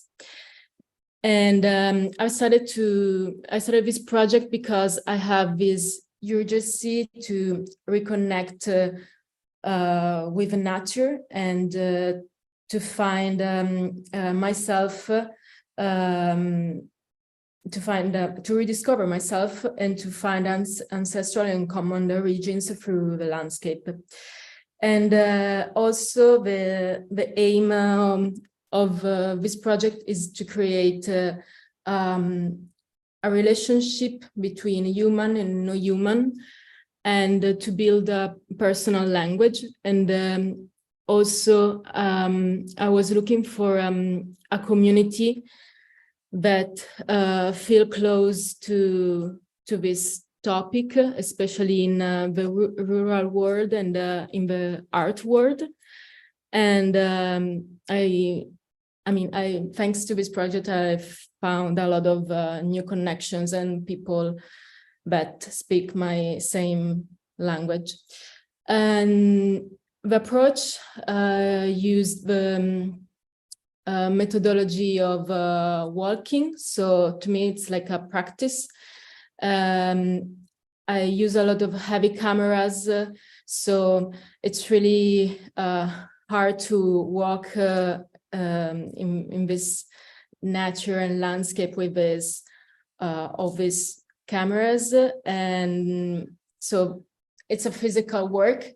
And also walking to me means that I'm present in the photos. And also when I walk, I collect, I call natural objects like stones or a piece of woods or flowers that I use to take photos. And also I have I use the approach of wandering. So I'm trying to forget the real meaning of the things, try to forget what it means, what is the meaning of a tree or a flower, to try to find a personal point of view. And of course, all these things are translated thanks to the photography language, where I use two different approaches, that is one formal and the other one is more of a research part. So after analyze all the photos with my tutors, we decided to divide the book into two chapters. So the formal part and the research part. The formal part is made from made from landscape photos that were shot in medium format. And also there is this natural still life that basically are kind of zoom on nature things that I found in the landscape. And here, as you can see, there is also the approach to be amazed from the nature. So, for example, there is the tree branch that to me is not anymore a branch, but it's like a coral, or there is this stone that reminds a vagina. So to me, it means like the region of a word. Or for example, here there is a flower bush, but it's like a dinosaur, or under this photo there is like a monster. So I'm trying to reinterpret the nature. And then there is a second part, that is the research part, was the hardest part of the project, because it's a really huge part where there is a lot of different things, and with the tutors we decided to use the photos in black and white, so to try to divide in a very different way the photos. And here I'm using different approaches, like taking photos of still life, then taking photos of my contact sheet. So I'm re-elaborating all the photos. I use the scanner. I did some drawings or collage and then re-managing them in Photoshop or scan some pages of books. And this part, it's really, really important for me because it helps to understand the meaning of a project, but it's not only a project of landscape and nature. And also, this is the list of all the book inspiration that are behind my work. I'm going to say just some authors like Cesare Pavese, Natalia Ginsburg, Tim Ingold, Chandra Kandiani. This is like authors that are really, really important for my photos. And also for the cover inspiration, I was inspired by the narrative books, especially from Einaudi and Adelphi and Quadlibet. And this is my design, so it's like very simple, and I hope that it reminds like a poetry book.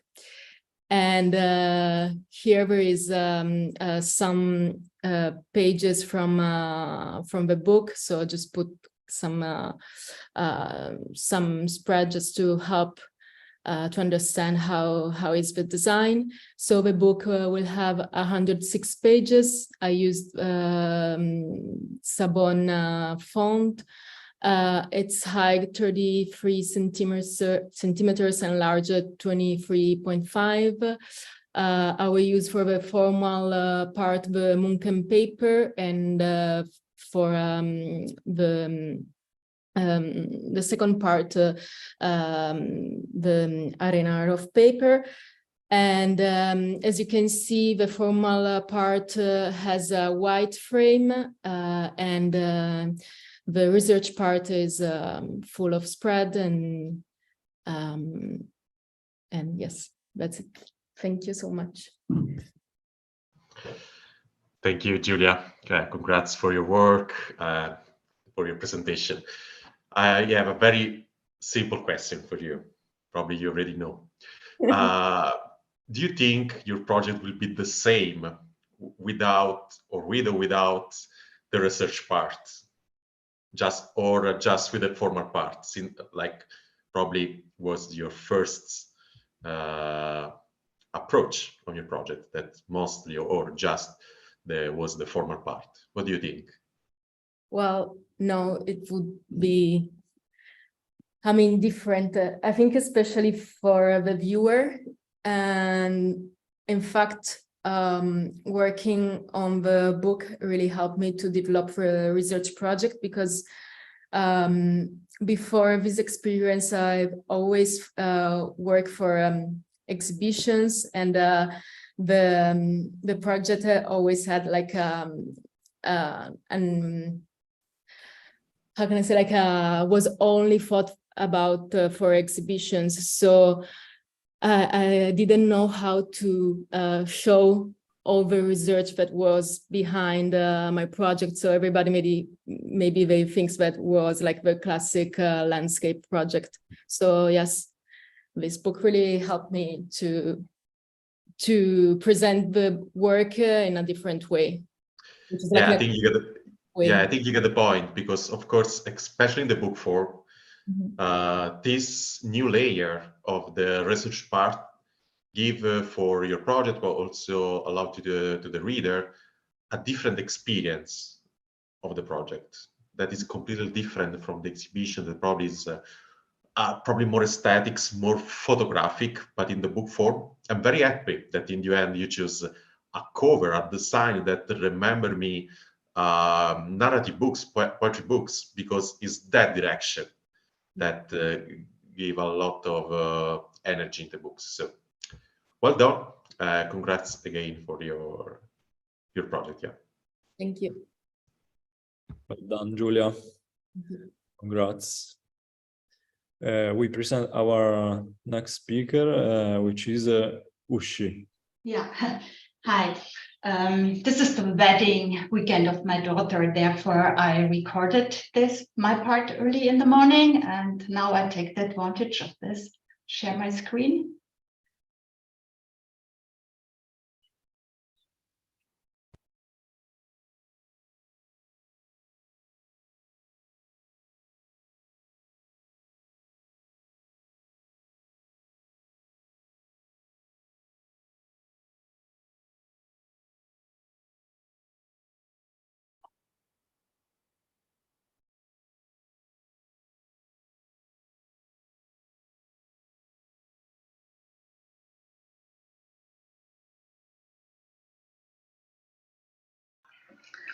Hi everyone, I'm Uschi Groos. I'm a German photographer.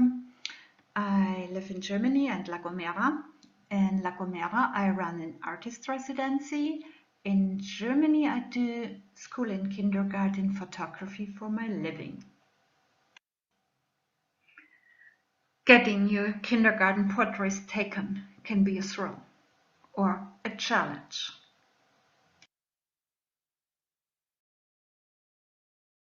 It wasn't always fun, but then I remembered some days I said to my kids, we don't go for fun, we go for work. But the combination to earn my living with photography and have more and more the freedom to do my personal projects, I can say it's a lucky combination. In my current work, I was able to follow an impulse I had in my childhood. I felt a desire to do something new, adventurous and unexplored. Like the scientist Alfred Wegener, he had the idea that the continents are moving apart. The proof was not provided until the 60s, based on fossils found on different continents. 1.7 centimeter a year, that's the speed. The title of this body of work refers to what it called the continental drift, the movement of the tectonic plates on our planet, which causes the continents to shift. When I was working on this project, I felt how small humanity is in face of these natural processes. There are a lot of discussions about the climate change going on now. We should do our best. We can extend the change, but we can't stop it. That is often forgotten in the timeline of our Earth. We humans are here only for 49 seconds. Can we extend it to a minute? It is part of the power of photography to make these largely invisible movements visible. I traveled to Iceland, to places where the drift becomes visible, and made installation that shows the movement. The installations include limits of the breaking lines with yellow ribbons. In some cases, literally bridging the cracks in the planet. The point of my project, however, is not to emphasize the hopelessness. It's the precondition of the existing of all life as we know it. And finally, changes can have a positive effect. In some places, the crack is visible, in others not, hidden under the ash, like here in Iceland.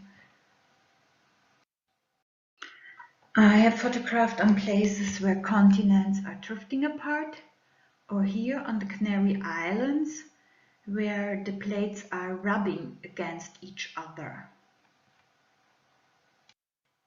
The question arises, how significant is our human influence on these changes, and what is beyond our control? I'm really glad that this project is finished now in a book form. My book is a Leporello, an accordion book.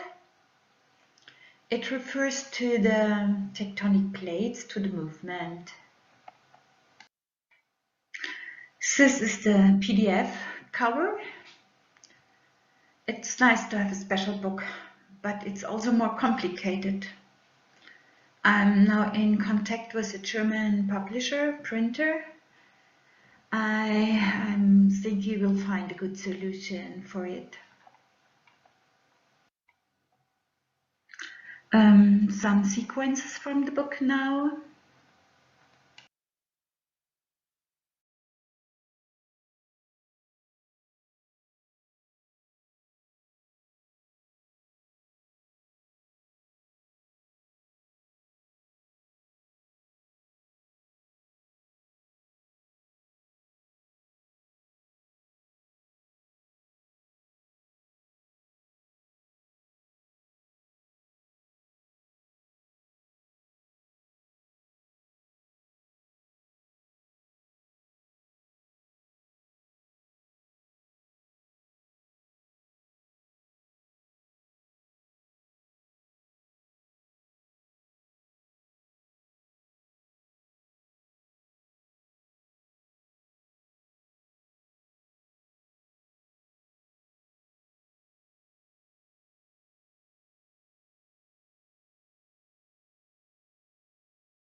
Sometimes I have doubts about what I'm doing. I wonder why I make things so difficult for me. One thing that often comes to my mind is my passion for photography. I love capturing moments and express myself through pictures. But there are moments when I question if I should continue this path. The satisfaction comes not only from the final image, but also from the process itself. Hiking to find the perfect spot, setting up the equipment, patiently waiting for the right light condition. In the end, it's about finding what truly makes us happy and fulfilled. Doubts will always linger, but it's important to listen to our inner voice and what we love. So, yes, I will continue with photography because it's part of me and it's what brings me the most.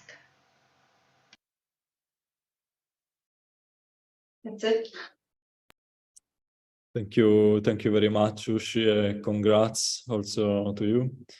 I am very happy, and I guess also Tommaso and Giulia, to see the final results, because has been an interesting journey from the beginning until, you know, the idea and the Leporello idea, especially, that it works very well in everyone's opinion right now. I have a question for you. Can you tell us a bit more, maybe to help the public to understand a bit more the importance of the performance within the landscape, you know, because you've been traveling to all those key locations, but also you've been interacting with the place. Yeah. It's a kind of LED art installation to make this visible. Otherwise, it's not possible with photography to show this. And yeah, and this was, like I told you, it's the process itself. It was tough sometimes to roll up 500 meters of this tape and backwards. And yeah, and for one, I had an assistant and she was close to kill me by doing this. Okay, thank you. Yeah, I'm sure it was an interesting experience. Okay, congrats again. Congrats, Uschi. Thank you for your presentation. Yeah. Yeah, thank you all for help and for the inspiration, for guiding me to the way it's now. So thank you, everybody, also the class and the tutors. Thanks. You're welcome. Okay, we have our next speaker now, that is Aziz.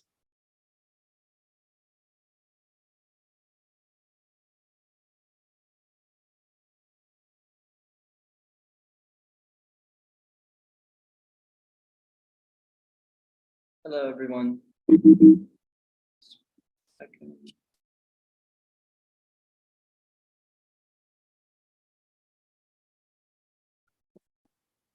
Hello, everyone.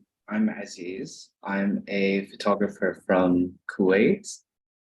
And this is my project, على طرف لسان الأرض, which translates to on the tip of the earth's tongue. Just to refresh some geography where Kuwait is. Kuwait's a small country in the Persian Arabian Gulf. It's on the shelf next to Saudi Arabia and Iraq. It borders Iraq on the north and Saudi Arabia on its western border. And my area of interest is this little coast that you see on the right side. It's this coast called the Sabikhat and Doha area. What's interesting to me about this area is, first and foremost, all of my memories of nature happen to be there. And the second part is that it's basically an intertidal zone, which means that waves go from extreme high tide to extreme low tide and in between. And it's this magical kind of universe of mud and mud flats that almost extend endlessly. But it's also one of Kuwait's most industrialized zones. In this project, what I do is I kind of grapple with all the layers that exist in landscapes themselves. On an ecological level, the significance of this landscape is that it's basically a mud flat, which is an extremely important ecosystem for a lot of microbiology, a lot of the fisheries, and a lot of Kuwait's history of having sustenance from fishing. On an industrial level, it's the epicenter of Kuwait's desalination plants, which takes in salt water and turns it into fresh water. It's also the location of where the American military base used to be. And just a quick history refresher, Kuwait was invaded by Iraq during the Gulf War, and which included, became basically a theater of an entire kind of war that happened, especially in this area. On a personal level, my memories exist there. And so in this project, I retrace my steps, and it's been multiple years of going back and forth through these areas and trying to understand what all these layers mean, what a landscape means, especially in the form of a landscape that's been industrialized through state building, through neglect, through rebuilding, and through human intervention.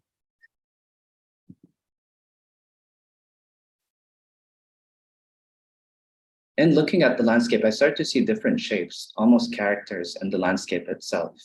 Things started to appear to me almost like these symbols that someone has left behind for me to find. And it became a fun game of looking at how different facets of the landscape can embody human and non-human interventions.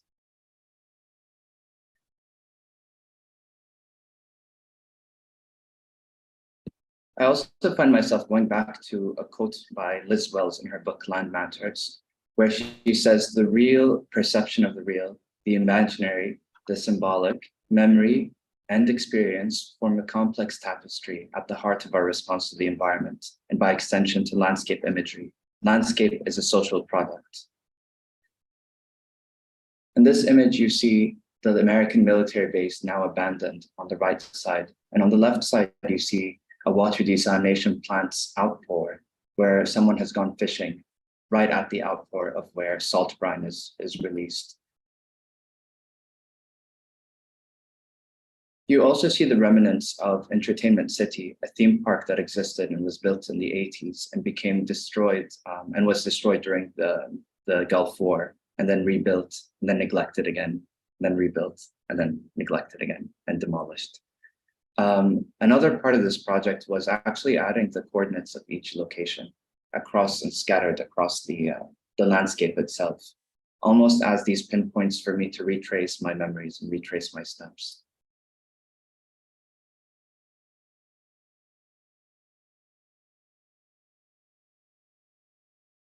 And it's the strangeness of these interventions in such an ecologically important space that became, really striking to me. What does it mean to kind of take in a colonized version of what it means to be an Arab country and impose it on itself through state building?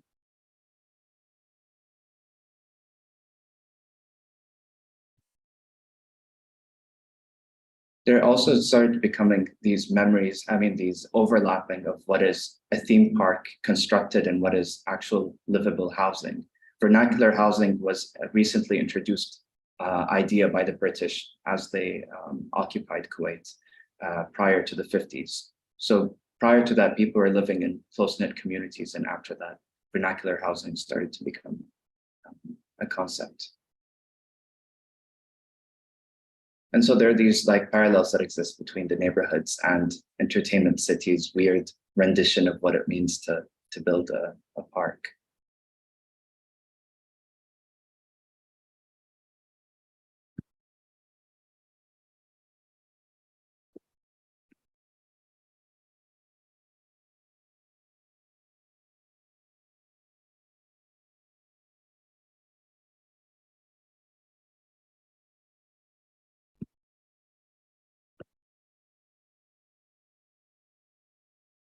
What's interesting to me about the coastline itself is how in intertidal zones, they go through drastic changes. You have middle, low, or high tide. These areas have a tidal schedule. Migratory birds visit at certain seasons. The coastal flora blossoms during the spring. It's a shape-shifting terrain. It embodies an alternative form of time, non-human time. And being in tune with that has been meditative for me.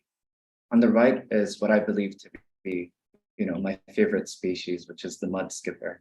It's a fish that exists between land and sea. And to me, I embody that third space, I feel.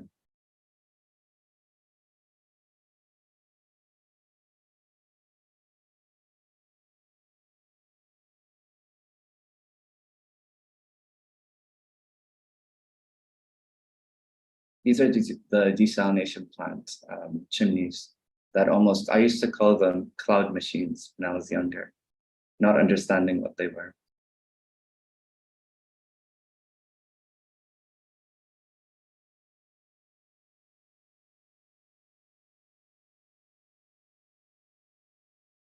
There's also the concept of what it means to enclose nature within a boundary. So what does a natural reserve mean? Can nature really be enclosed? Can it be fabricated?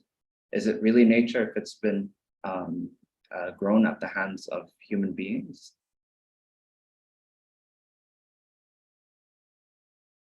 What also became significant to me is understanding the deeper layers politically of history. What happened after the Gulf War was an accidental fire that caught at the American military base.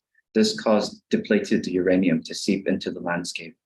And to kind of upturn that soil, new projects were done to replant the areas that were contaminated.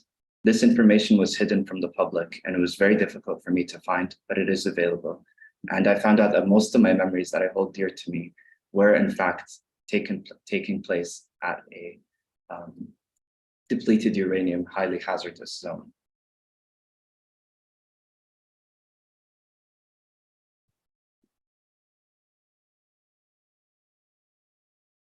These are some remnants that existed also post-Gulf War. And it's important to note that I was born in the United States. I'm part Iraqi and Kuwaiti. So I exist in this triangulation of three identities that are always kind of, there's tension between those three identities.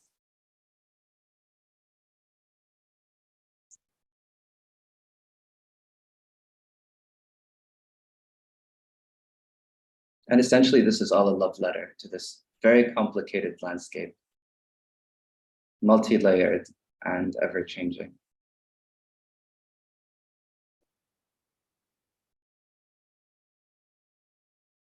Yeah, and it's been an incredible journey to put together this book. And a stressful journey to put together the sequence, but with the help of this program, it's been a dream come true to be able to take all the ideas in my head and put them into one book. And I'm happy to share that I've actually taken, was able to print locally. And this is what the book looks like. Special thanks to Giulia and obviously Tommaso and Rocco for helping with this. And yeah, I think it turned out great. So congratulations, Aziz, for your projects, and thanks for your presentation. I would like to make a question for you. I would like to ask you why you choose to use mostly this kind of approach in the landscape. For example, I remember when you're starting to work on this project, you have a really huge bench of image with several approach and several layer of the landscape. Some with more details, some with more like this direction that it's always a good balance between a very strong direction of the reference of the time and the place. Of course, is the nature of the project, but sometimes it's very kind and very silent place. And also for me, the caption that you the coordination that you put as a caption in the books is very important. But in the meantime, I saw that the human presence you almost delete, except a couple of images that the human presence is part of the landscape. I just invite you to share with us, but we probably know, but probably with the people that is online right now, why you select, what you choose to not put inside, for example, portraits or human presence very straight. Yeah, I mean, just like you mentioned, the project started as a very personal project, and there are a lot of images of myself that were included. But I chose through this program and through, the advice that I got to kind of try to lean into the banality of this landscape that has almost been suspended in time. It exists as this third space, and I think I want the viewer, wherever they are, to start looking around them and seeing landscapes that kind of look like this, because in every country on the peripheries of the cities and where industrialized zones are, you start seeing these landscapes that are almost, they seem empty, but in its quietness, they have so many layers to them. And another Liz Wells quote that I like is that landscape images are rarely loud, they're rarely shouting, but they're quietly assertive, which is what I wanted this project to do. So I think that it makes sense. So well done. So of course I know your process, your approach in the book, but I think it's important information to understand also your process. So again, congratulations for your work and well done. Thanks for your presentation. Thank you so much. Thank you very much, Aziz, and congrats. It was nice to see the final result, and also the printing looks good. So, congrats. And finally, we will have Cinzia to present her project. Here we are. Welcome, Cinzia.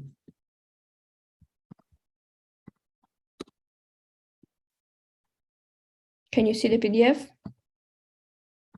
Yes. Okay, perfect. Hi everyone, I'm Cinzia Laliscia. I'm an Italian photographer based in Spoleto, a small city in the center of Italy. The story I'm about to present is called Sleepless Lullaby. Sorry. Okay. This story was born as a dedication, a gentle dedication for something that is not visible or tangible, but that we all have experienced and lived. I'd like to tell you how this story started and how life's coincidences change it. Process and times are the keys for this project. It all started in 2020. I was studying at the European Institute of Design in Rome, and one of the assignments I had was to create a project about a group of people, and I chose my brother's group of friends, and they are teenagers. I know them since they were little, so I could easily spend time with them since I already had their trust. But the one thing that intrigued me the most was the fact that every summer they would meet up in a small park in our neighborhood and spend hours and hours there, surrounded only by nature. And I needed a way to find a way to talk about them. So I started digging into this relationship with the environment, and I found similarities between them. And the trick is, I find useful for the creation of these stories have been the stream of consciousness, belonging, and timeless place. When they were together in that specific place, it was like everything else stopped. They were in a bubble, away from everything. So I started seeking for connection, links. You could see there was something. For example, the red hair of the one guy, Mattia, started to look like the blades of grass in a lake near our houses. And I started mixing portraits and nature in diptychs, and the project became more like a series. And then time passed, I did the exam, and then COVID happened. And I suddenly found myself, as everyone, stuck in my house. I had so much time to think, a lot of fears and uncertainties came up. We were literally suspended while our lives passing by. So what happened to this story? For a while, I stopped thinking about it. I thought it was a closed project, but then I realized that with all the materials I had collected, I could have created something. I spent so much time hanging out with these guys because I wanted to know them better, and I could use all the work we've done. So I started thinking that I needed to tell how I was feeling during that period of time. But to do so, I had to create something authentic, something where people maybe could reflect. And to be truthful to myself, I had to talk about all the fragilities I had in that period and the ones I saw in the eyes of the people that were close to me. And the work revolved around all our vulnerabilities, fragilities. We were unconsciously feeding them. They were growing inside us and needed to come out somehow. And then that's when Sleepless Lullaby was born. And it's my own gentle dedication, as I said before, to all our fragilities. And you can see and you can find the turning point of this project, because I started using all the images I had made in a different way. I've made all the images in black and white.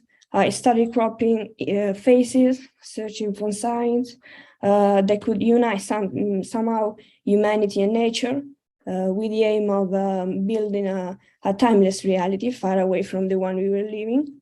A suspended and parallel world, as an escape door that everyone could open if they needed to. And the dummy begins with these two simple lines that sum up everything. I had to breathe just for a while. This is the principal concept of the project, because breathing is an essential part when facing problems. You always remember you have to breathe when you can't. And so I studied from this concept. I began creating diptychs as I did in the previous work, but now the images can communicate both with the single ones and with the double pages. This is the first part of the sequence of the dummy. And as you can see, places, animals, natures, details, unknown faces, and small human presence are everywhere. I started seeing fragilities in all the places I've been, even in the inanimate objects. I've been there. I believe there is something beyond that could unite us. And once lockdown ended, I started shooting more and more with a precise idea of what I needed. and I didn't have to create a situation. I just had to wander and really see what was around me.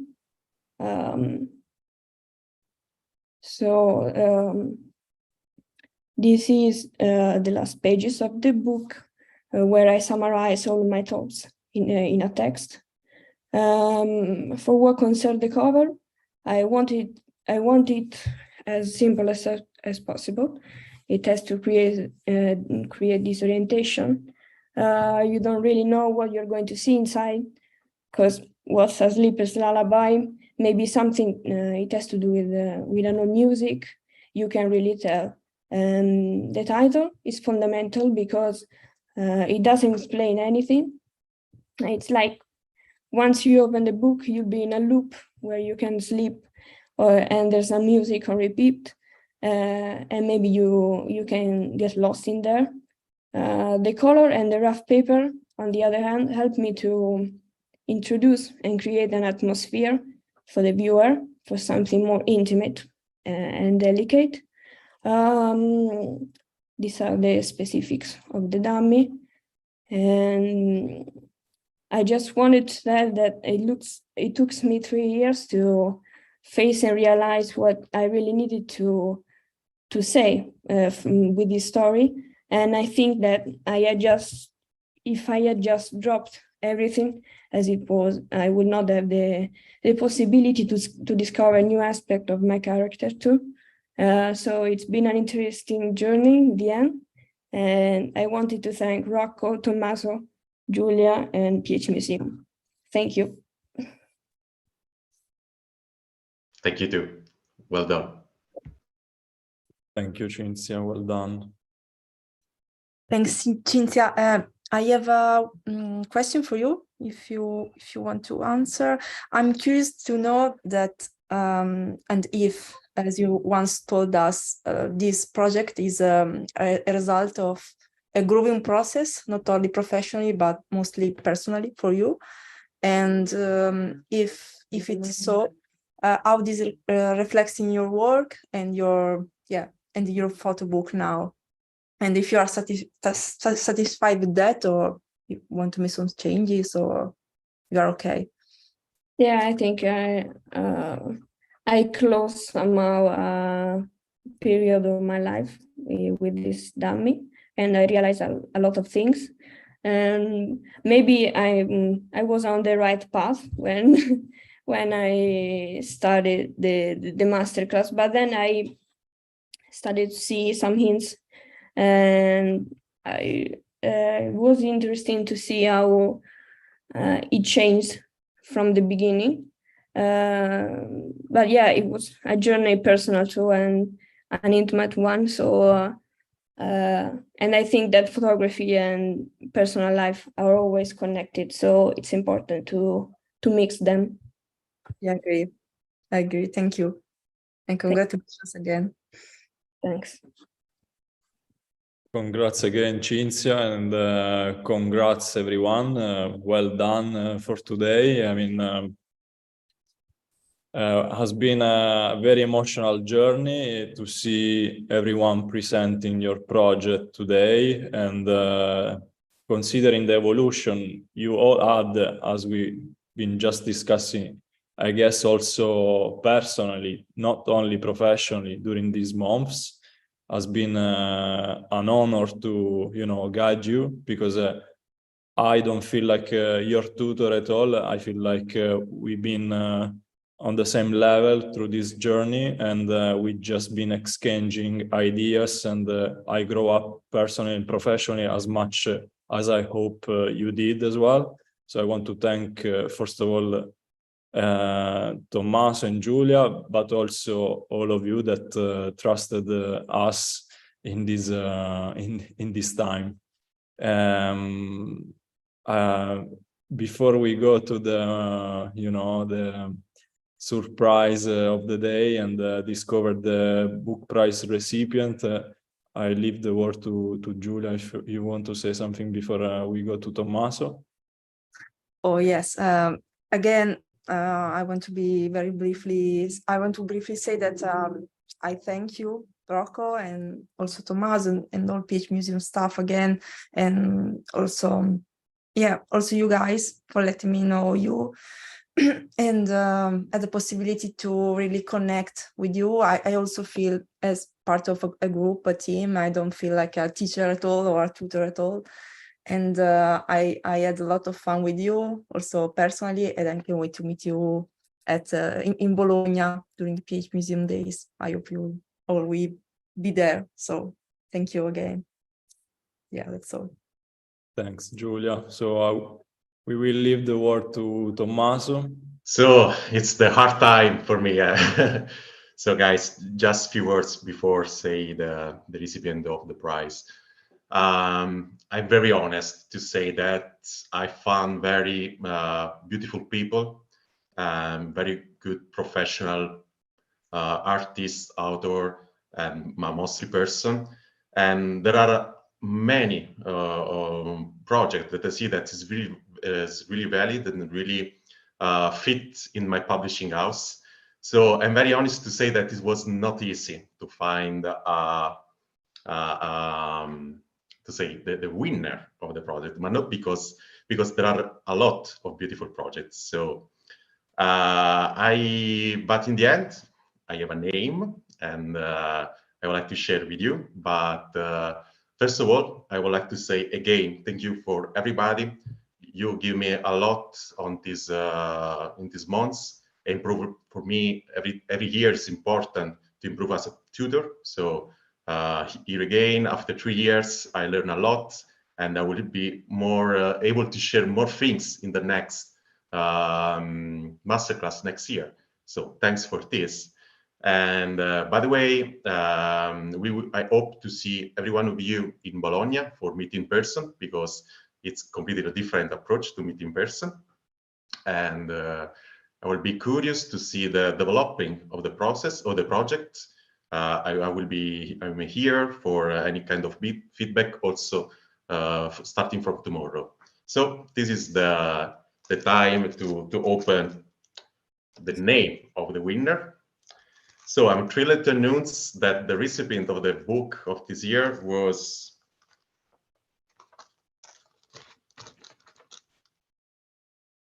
Uta Genilke. Congratulations, Uta. Oh, I'm surprised. Thank you very much. What should I say? Congratulations welcome to the Witty Books catalog. Starting from today, we have to work very hard to make this dummy in a book form. And again, thank you everyone for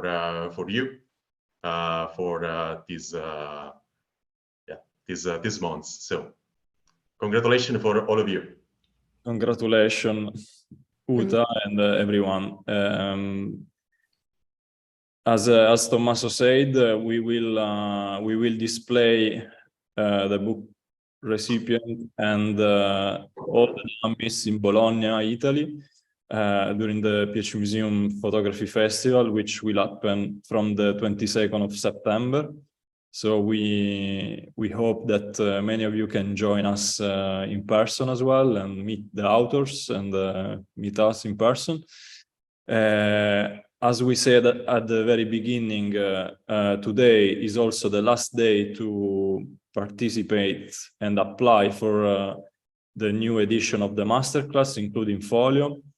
Next to Folio, we have Criticae, which is a documentary photography course led by Laura Altantawi and Max Pinker together.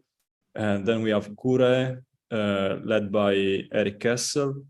And then we have Media, a new offer added to the programs, which will be given by Salvatore Vitale. So thanks again. Maybe I'll leave the last word to Giuseppe to close everything up. Thank you again. I just want to thank everybody for the presentation and those who followed us. And nothing, we're excited for the festival in September and the new program of exhibition. So I hope everybody enjoyed and let's go for a beer since it's Friday. Goodbye, everybody. Goodbye. Congrats again. Bye, and thank you again. Ciao, guys. Ciao. Bye bye. Ciao.